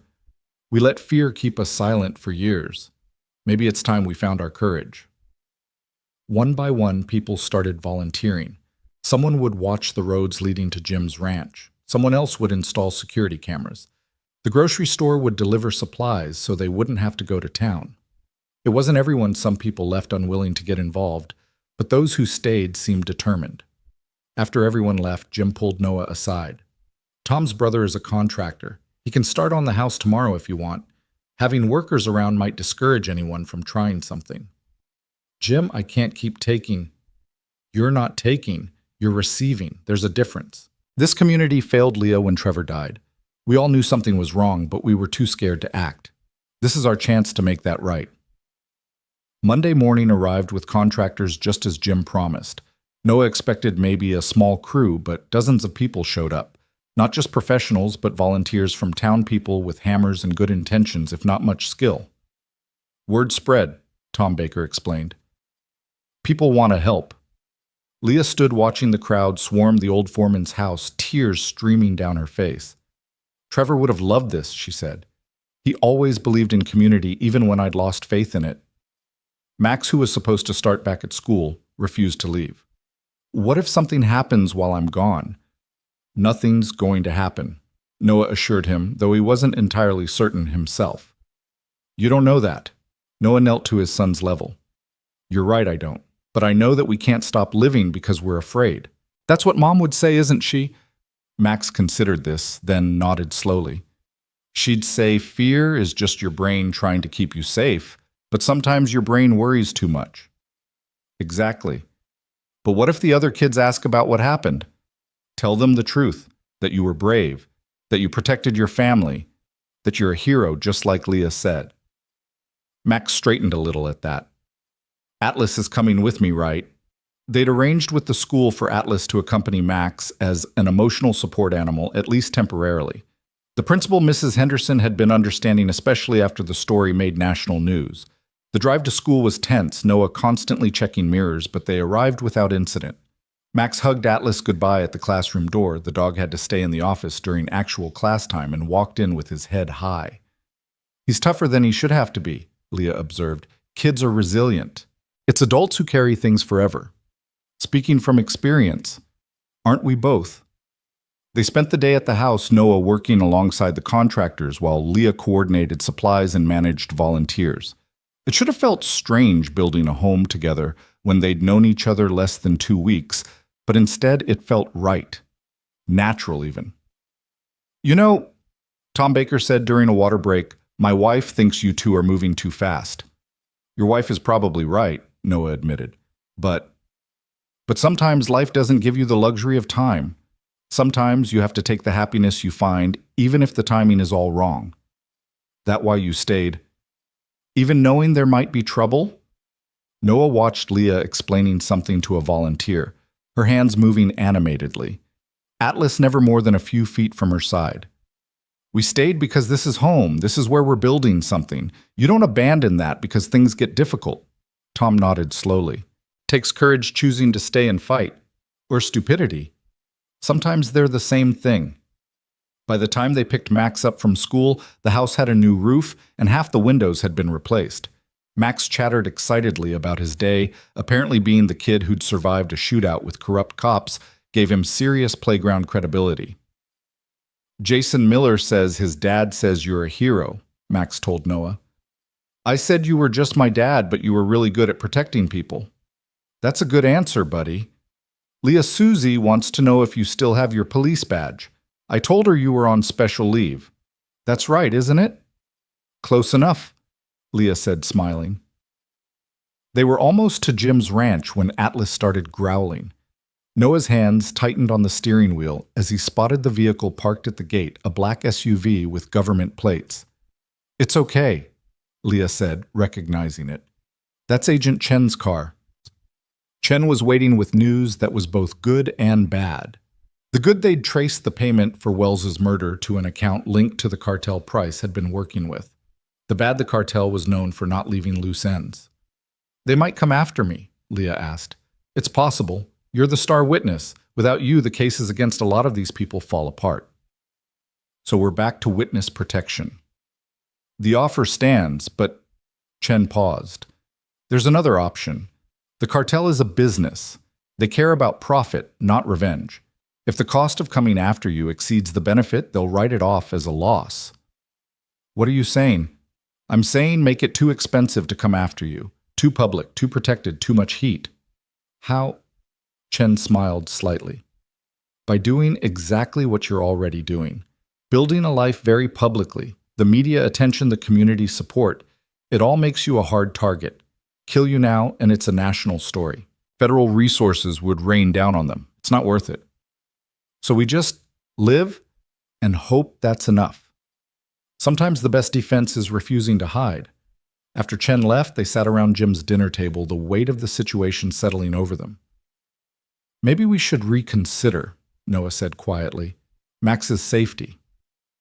Dad, no. Max interrupted. We're not running away. Heroes don't run away. Max, this isn't a movie. I know it's real and scary and people could get hurt, but we're a family now, aren't we? Families stick together. When did you get so wise? Leah asked, ruffling his hair. Tuesdays, Max said seriously, making everyone laugh despite the tension. That night, Noah couldn't sleep. He found himself at the construction site, walking through the skeletal frame of what would be their home. The living room where Max would play. The kitchen where they'd make meals together. The bedroom where maybe eventually he and Leah would build something deeper than their current careful dance. Couldn't sleep either. Leah appeared beside him, Atlas at her side. Thinking about the future. Dangerous habit. Someone has to. She slipped her hand into his. I've been thinking about Trevor. What he'd say about all this. And he'd say I was crazy. Moving in with a man I barely know, putting myself and a child at risk, building a life on the ashes of tragedy. But he'd also understand. He always said life was about the choices you make in the moment that matters. And in the moment that mattered, you chose to save me. Everything else is just details. They stood in what would be their kitchen, moonlight streaming through the newly installed windows. Noah pulled her close, and she rested her head against his chest. I'm scared, she admitted quietly. Me too. What if we're making a mistake? What if we're moving too fast? What if the cartel comes? What if... Noah silenced her with a kiss, soft and certain. What if we're exactly where we're supposed to be? That's terrifyingly optimistic. I'm trying something new. Atlas barked softly, alerting them to Jim's approach. The older man carried a lantern and a concerned expression. Thought I might find you here. Can't sleep when there's trouble brewing either. He set the lantern down, casting dancing shadows on the unfinished walls. You know, when Timothy died, I wanted to burn this whole place down. Couldn't stand the thought of going on without him. What changed? Leah asked. Margaret. She said Timothy didn't die so we could stop living. He died doing something he believed in, and the best way to honor that was to keep believing in something ourselves. What do you believe in? Noah asked. Jim looked around the construction site. Second chances, community, the possibility that good people doing right can overcome bad people doing wrong. Maybe that's naive at my age, but it's better than the alternative. A coyote howled in the distance, and Atlas tensed but didn't bark. The workers will be back at dawn, Jim said. By end of week, you'll have a livable house. Question is, what kind of life are you going to build in it? After he left, Noah and Leah remained planning and dreaming despite the uncertainty. They talked about paint colors and furniture placement, about Max's room and Atlas's dog door, about a future that might never come but was worth imagining anyway. Tuesday brought more progress on the house and a surprise visitor.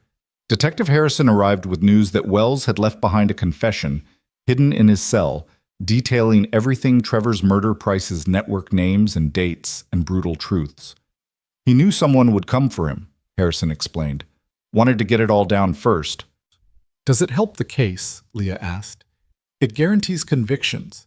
Even without your testimony, though, we still need you. But, Leah, there's something else.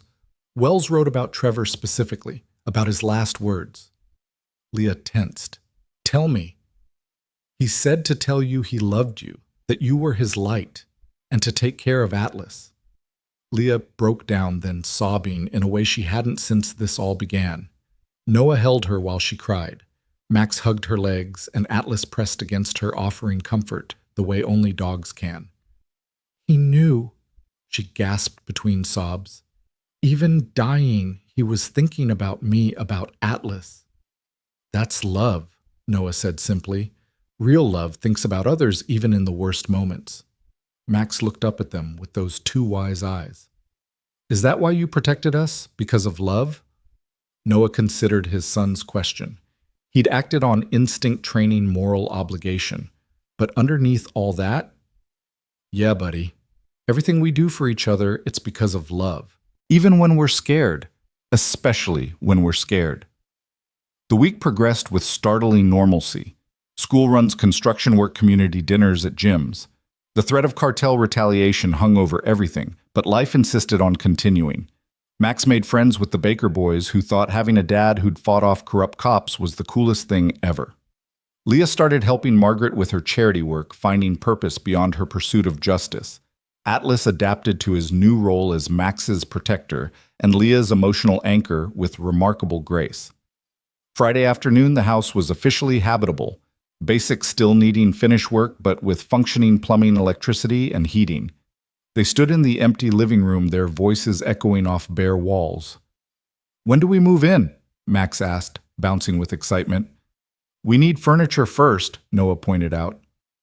I have furniture, Leah said quietly. In storage, from the house Trevor and I shared. I haven't been able to, but maybe it's time. Are you sure? Trevor wouldn't want it gathering dust. He'd want it being used, being part of a home again. They retrieved her belongings that afternoon. It was strange integrating pieces of her past life into their potential future. Trevor's recliner that Atlas immediately claimed. The kitchen table where she and Trevor had shared meals. Photos that would hang beside photos of Sarah, creating a blended history of love and loss.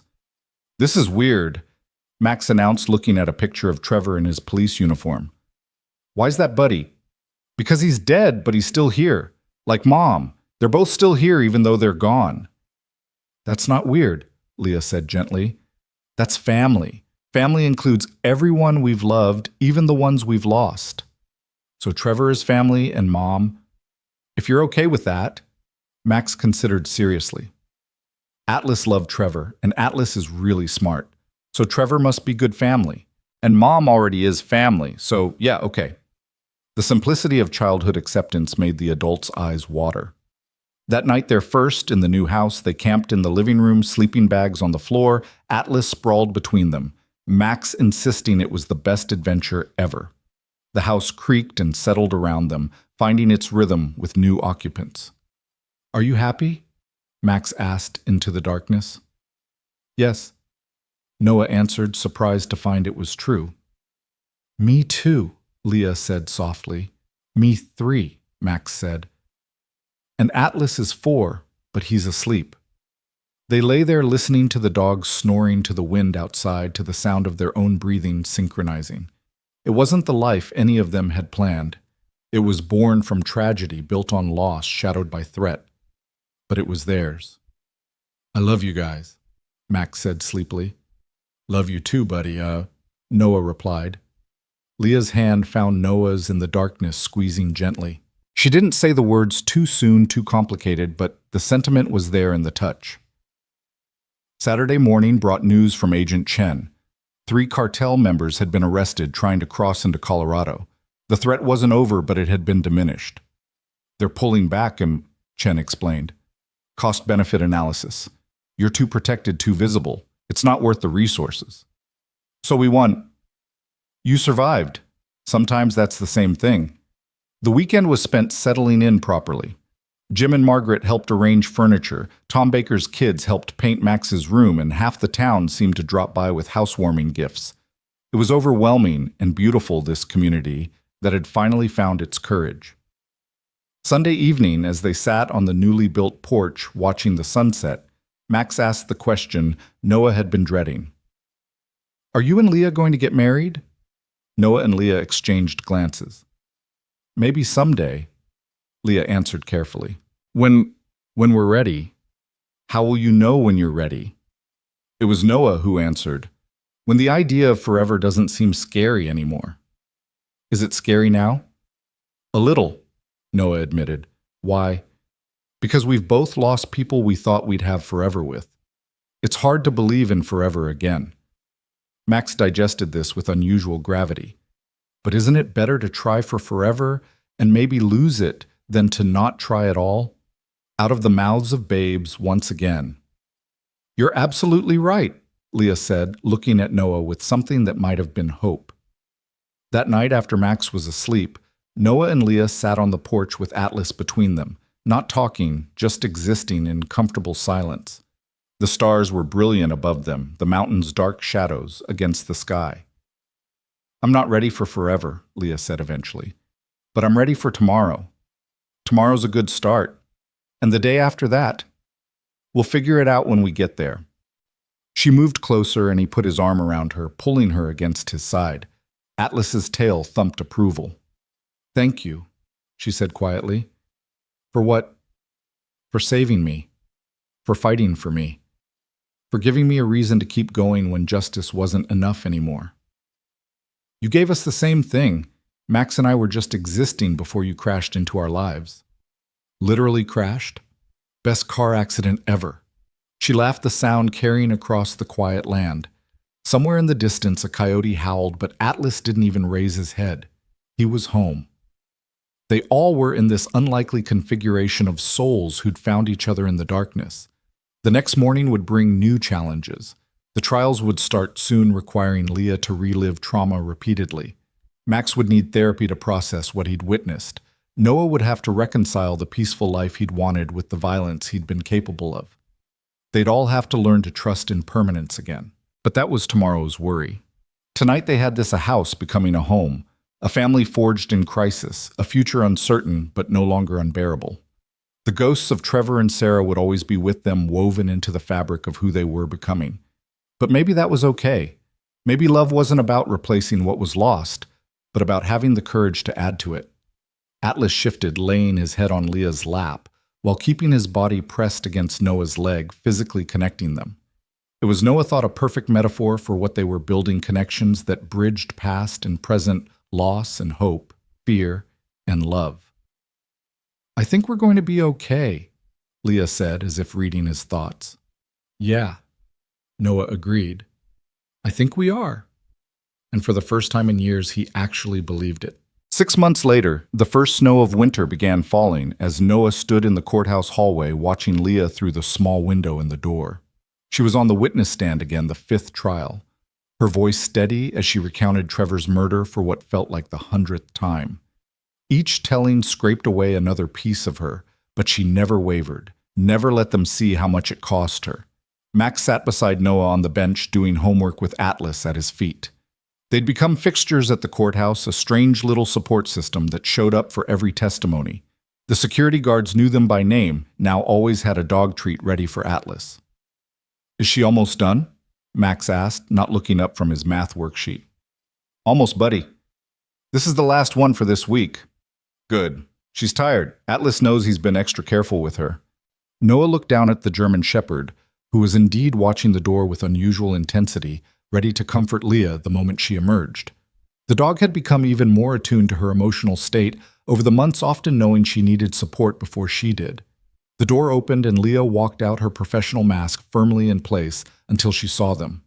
Then her shoulders sagged slightly, the only sign of her exhaustion. Noah stood and she walked straight into his arms, not caring who saw. The courthouse staff had gotten used to these moments too, the star witness seeking comfort from the man who'd saved her life. How bad was it? Noah asked quietly. They brought photos this time. Of the warehouse. Of Trevor. Noah held her tighter. The defense attorneys had gotten more aggressive as the trials progressed, trying to break her to find inconsistencies in her testimony. But Leah had spent 2 years memorizing every detail. Her story never changed because it was the truth. "Can we go home?"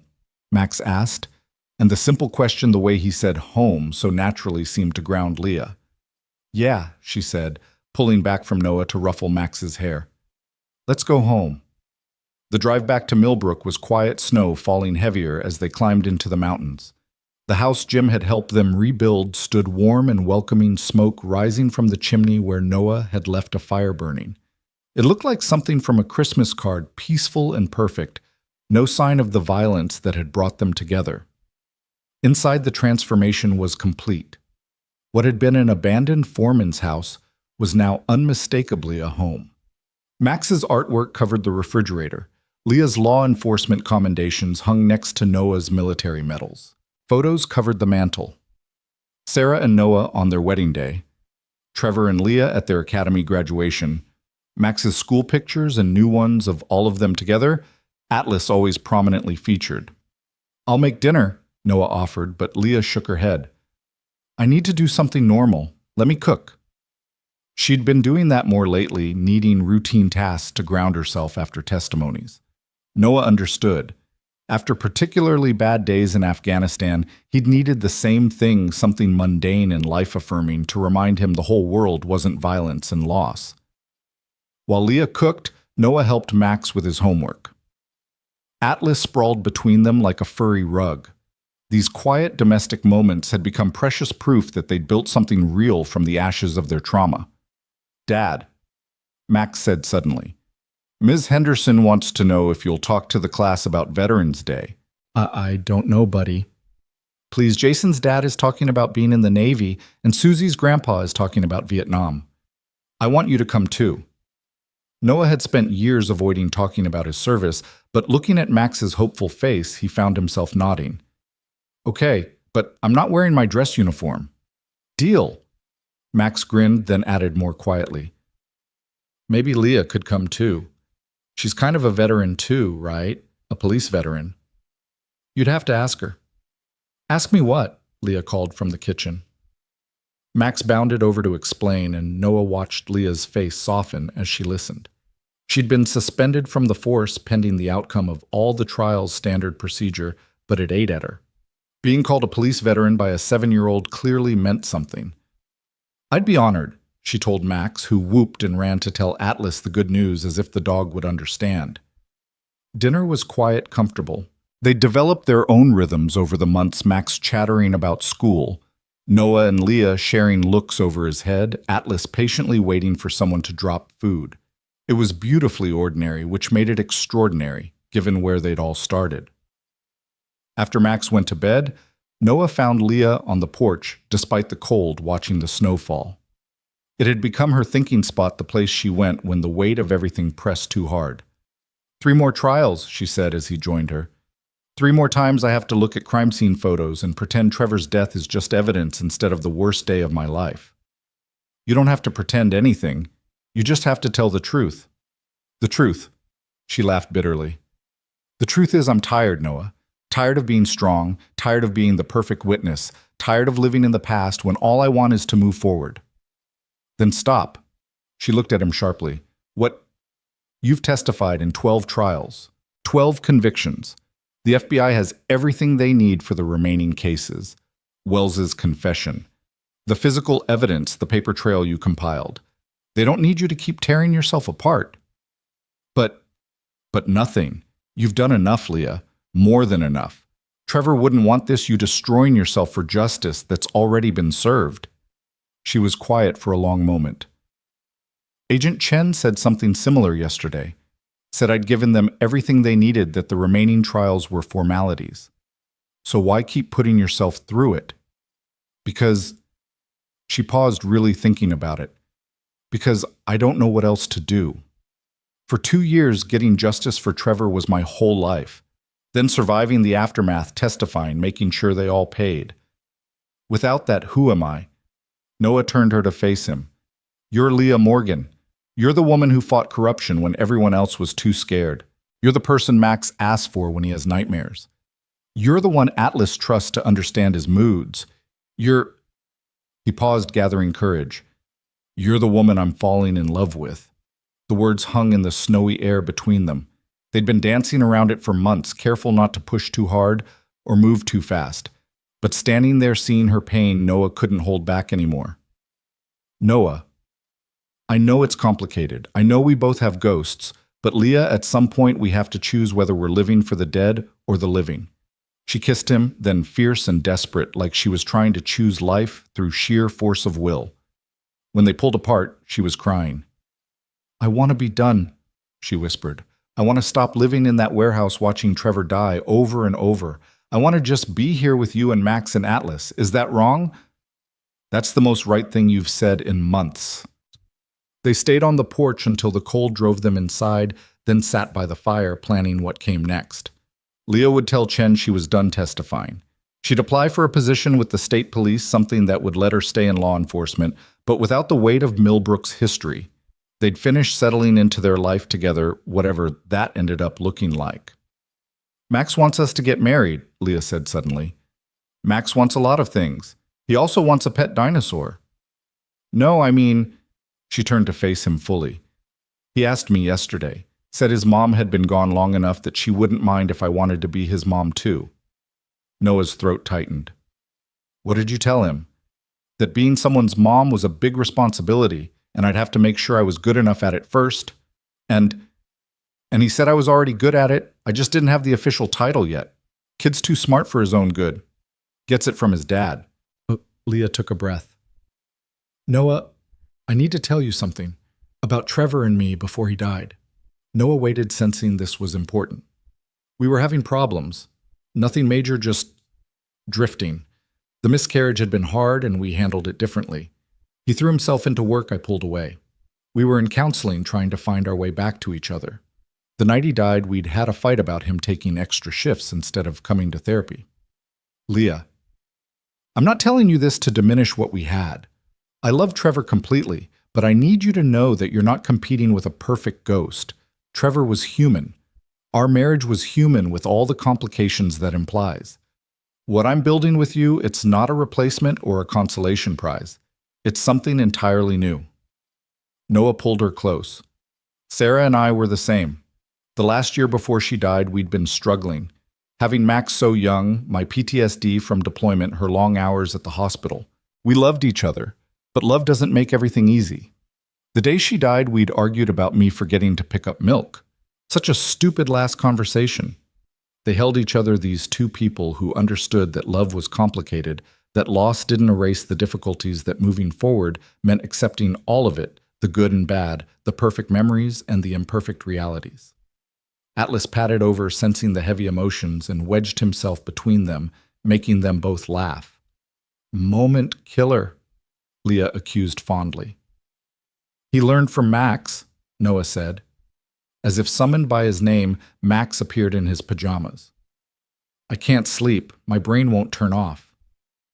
It had been happening more lately, the delayed trauma of the shooting manifesting as insomnia and anxiety. The child therapist said it was normal that it would pass, but knowing that didn't make it easier to watch. Come here, buddy, Noah said, and Max climbed into his lap, still small enough to curl up like he had as a toddler. Want to talk about it? Leah asked gently. I keep thinking about the what-ifs. What if you hadn't found Leah? What if the bad men had won? What if they come back? That's a lot of what-ifs, Noah said. But here's what actually happened. I did find Leah. The bad men didn't win, and they're not coming back. How do you know they're not coming back? Leah answered this time. Because we made it too hard for them. Because the whole town is watching out for us. Because Atlas would alert us. But mostly because bad people are usually cowards, and cowards don't take on whole communities. Max seemed to consider this, then asked, Were you scared during the shooting? Terrified, Noah admitted, but being scared didn't stop me from protecting you. I was scared too, Leah added, but being scared meant I was still alive to fight. Atlas wasn't scared, Max said. He was just angry. Atlas was protecting his people, Noah said. That's what family does. We're officially family now, Max asked. Noah and Leah exchanged glances over his head. Yeah, buddy, Noah said. We're officially family. Good, Max said decisively. Can I sleep out here tonight? They made a nest of blankets on the floor by the fire, the four of them piled together like a pack. Max fell asleep quickly, safe between the adults, one hand on Atlas's fur. The dog huffed contentedly, finally fully relaxed after months of vigilance. This is what I want, Leah whispered in the darkness. This exact thing. Not perfect, not easy, but real. Then that's what we'll have, Noah promised. The next morning brought unexpected news. Agent Chen called to inform them that the last 3 defendants had changed their pleas to guilty, hoping for leniency. No more trials, no more testimony. It was over. Leah sat down hard at the kitchen table, the phone still in her hand. I don't know how to feel, she said numbly. I've been preparing for 3 more months of trials, and now, nothing. Not nothing, Noah corrected. Everything. Everything can start now. Max, eating cereal with his usual enthusiasm, looked up. Does this mean Leah can come to my school thing without having to leave for court? Yeah, buddy, it does. Cool. Also, can we get a Christmas tree? A real one, eh? Atlas has never had a Christmas tree. The normalcy of the request, the assumption of a shared Christmas, broke through Leah's shock. She laughed. Really laughed for the first time in days. Yes, we can get a tree. The biggest one we can fit through the door. Atlas is going to love it, Max said confidently. They got the tree that afternoon, all 4 of them tromping through the snow at Jensen's tree farm, arguing good-naturedly about height and fullness and whether Atlas trying to mark every tree was helpful or not. Other families were there, and several people approached to shake Leah's hand to thank her for what she'd done. She handled it graciously, but Noah could see the weight of being a public hero when she felt anything but heroic. That evening, decorating the tree, something shifted. Max hung an ornament Sarah had made their first Christmas together, then asked Leah if she had any ornaments from her life with Trevor. A few, she admitted. They're still in a box somewhere. We should hang them too, Max said matter-of-factly. They're part of our family history now. So Leah retrieved them Trevor's police badge ornament, a photo ornament from their wedding, a silly dancing reindeer Trevor had loved. They hung alongside Sarah's handmade decorations and new ones Max had made at school, creating a tree that told the story of lives intersected by loss and rebuilt with hope. Veterans Day came the next week. Noah stood in front of Max's class in his regular clothes, no uniform, no medals, just a dad talking to kids about service and sacrifice and why some people choose to protect others. He kept it simple, age-appropriate, but honest. Leah spoke next in her dress uniform that still fit despite months of civilian life. She talked about being a police officer, about protecting and serving, about how sometimes doing the right thing was scary but necessary. She didn't mention Trevor or Price or the shooting, but somehow her message was more powerful for what she didn't say. Max beamed through it all, proud enough to burst. An Atlas special permission granted sat beside him wearing a vest that said Hero Dog that Max had made himself. Afterward, Ms. Henderson pulled them aside. Max has been doing much better, she said. Less anxiety, more engaged. Whatever you're doing at home, keep it up. What they were doing was simply living. Noah thought. Building routines, creating stability, showing Max that life could be good even after bad things happened. Thanksgiving arrived with the first real blizzard of the season. They'd planned to spend it with Jim and Margaret, but the snow made travel impossible. Instead, they found themselves snowed in, just the 4 of them, with a turkey Noah had bought just in case and no idea how to cook it. Mom always did the turkey, and he admitted, staring at the bird like it was a complex military operation. Trevor always deep-fried ours, Leah said. Nearly burned down the garage once. We could order pizza, Max suggested hopefully. No one's delivering in this weather, buddy. They ended up cobbling together dinner from YouTube videos and frantic text messages to Margaret, who talked them through it step by step. The turkey was dry, the stuffing was soggy, and the cranberry sauce was still can-shaped, but sitting around their table, snow falling outside Atlas, begging shamelessly, it was perfect. What are you thankful for? Max asked the traditional question. You, Noah said simply. This family, second chances. Ditto, Leah said, then elaborated. I'm thankful for crashed cars and stubborn men who don't leave strangers to die. For boys who ask hard questions and dogs who remember love. For the chance to start over when I thought my life was over. I'm thankful Atlas didn't die, Max said, and that Dad's a hero, and that Leah makes better pancakes than Dad. Hey. It's true, Max said solemnly. Your pancakes are like hockey pucks. Even Noah had to admit that was fair. After dinner, they played board games and watched movies, the kind of lazy family day Noah hadn't realized he'd been missing. Leah fell asleep on the couch, her head on his shoulder, and Noah sat there watching the snow fall. Max and Atlas both snoring softly, and felt something he hadn't experienced since before Sarah's death, complete contentment. The moment was broken by his phone buzzing, Jim checking that they were okay in the storm. Then another text from Agent Chen. The last of Price's network had been sentenced. Minimum 20 years for the least involved life without parole for the worst. Justice as much as the system could provide. Noah showed the text to Leah when she stirred. It's really over, she said wonderingly. No? Noah corrected. It's really beginning. December brought preparations for a different kind of future. Leah was accepted to the State Police Academy for a refresher course before taking a position with their major crimes unit. It would mean 3 months away during the week home on weekends. I don't have to take it, she said, watching Max's face fall at the news. Yes, you do, Max said firmly, surprising everyone. It's your job. You're good at it. We'll be okay. When did you get so mature? Leah asked, hugging him. Tuesdays. Max replied his standard answer that always made them laugh. The night before she left for the academy, Noah found her packing and repacking nervous, in a way she hadn't been even during the trials. What if I can't do it anymore? She asked. What if what happened broke something in me that can't be fixed? Then you come home and we figure out something else. But Leah, you're not broken. You're just healing. There's a difference. How do you know? Because I've been both. Broken after Afghanistan, healing after Sarah. You're healing. She kissed him, then soft and grateful. What would I do without you? Probably the exact same thing, just with less commentary. I love you, she said the first time she'd said it clearly without qualification. I love you too, Noah replied, meaning it completely. Atlas chose that moment to nose between them, tail wagging, and they laughed, including him in their embrace. The dog had brought them together in the strangest way possible, and now he was the guardian of what they'd built. The academy weeks were hard but manageable. Leah called every night talking to Max about his day, helping with homework over video chat, reading bedtime stories over the phone. Noah could see her confidence returning, her sense of purpose rebuilding. She was good at being a cop and denying that part of herself would have been another kind of death. Weekends were celebrations. Max would wait by the window Friday evenings, Atlas beside him until Leah's car appeared. Then it was a race to see who could reach her first. Usually Atlas won, nearly knocking her over with enthusiasm.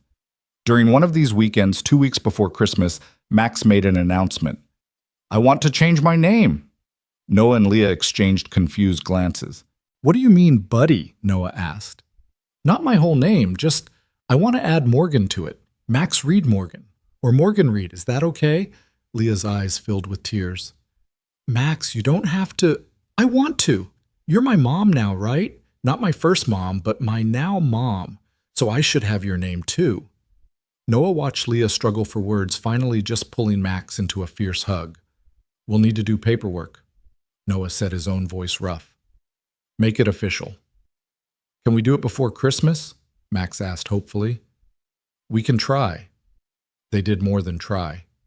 Jim knew a judge who expedited family court matters, and a week before Christmas, Max officially became Max Reed Morgan, hyphenated to honor both families that had shaped him. The courtroom ceremony was small, just them, Jim and Margaret, Agent Chen, who'd become a friend, but it felt momentous. Now, we're really family, Max said, admiring his new name on the court document. We were always family, Leah said. This just makes it legal. Christmas Eve brought another surprise. Noah had been planning to propose on New Year's, had the ring hidden in his sock drawer, the speech half planned. But standing in their living room watching Leah help Max hang the last ornament while Atlas supervised, he realized waiting was pointless. They'd already built a life together. Everything else was just paperwork.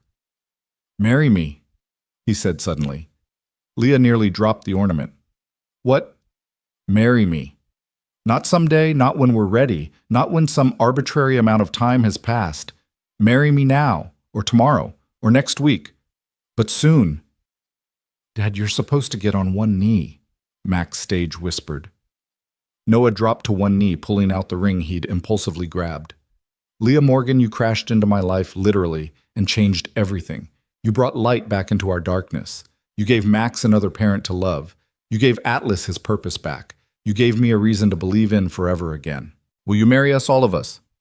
"Say yes," Max shouted, unable to contain himself. Atlas barked, apparently also voting. Leah was crying and laughing simultaneously. "Yes, of course, yes. But Noah, no buts. We've had enough buts and maybes and what ifs, just yes." "Yes, Thee," she said again, and Max cheered while Atlas ran victory laps around the living room. They were married 2 weeks later in Jim's barn because another blizzard made the church inaccessible. The guest list was whoever could make it through the snow, a handful of townspeople, Agent Chen, some cops from Leah's academy class, 2 of Noah's army buddies who drove through the night to be there. Max was the ring bearer. Atlas was the best dog, and Margaret cried enough for everyone. The ceremony was simple, the vows heartfelt and honest about the broken roads that had brought them together. "You saved my life," Leah said to Noah. "In every way a person can be saved." "You gave mine meaning again," Noah replied. "You and Max and Atlas, you're my squad, my unit, my family." When they kissed, Max covered his eyes dramatically while Atlas howled, making everyone laugh. The reception was in Jim's living room, furniture, pushed-back music playing from someone's phone. Noah watched Leah dance with Max, both of them laughing, as they tried to avoid stepping on Atlas, who insisted on being part of every dance. "Never thought I'd see this," Jim said, appearing beside Noah with 2 beers. "You happy again, that boy with a complete family. Hell, even that dog looks content." "It shouldn't work," Noah said. "Everything about how we came together was wrong." "Maybe," Jim agreed.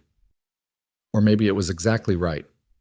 Maybe sometimes life has to break us completely before we can rebuild into something better. That's either very wise or very depressing. Both probably, but look at them."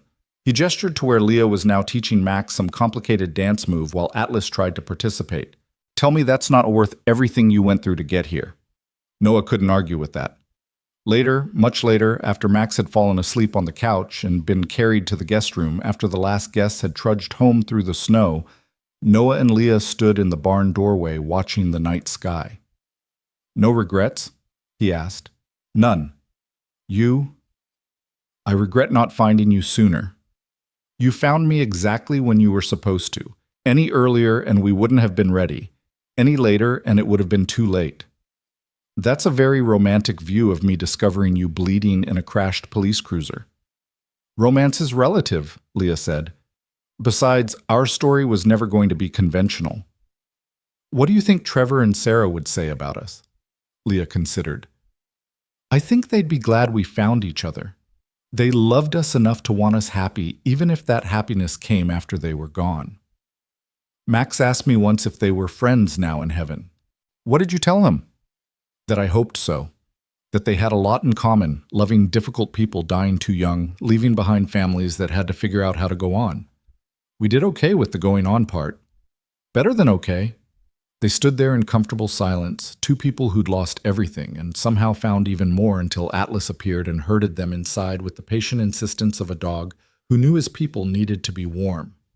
Their wedding night was spent in their own bed in the house they'd built with Max and Atlas, both somehow ending up with them by morning because it was too special a night to sleep alone.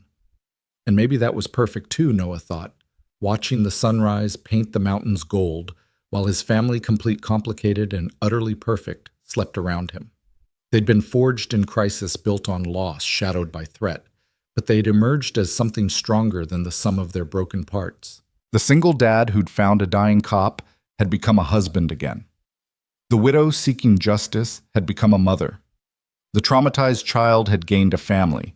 The broken dog had found his purpose. It wasn't the life any of them had planned, but it was the life they'd fought for, bled for, chosen, despite all the reasons not to. And in the end, that made it worth more than anything they'd lost. Outside, fresh snow began to fall, covering their tracks from the night before, offering a clean slate for whatever came next. Inside, Atlas stirred, sensed all was well, and settled back into sleep. They were home. They were family. They were whole. And that Noah thought as Leah shifted closer to him in sleep was its own kind of miracle.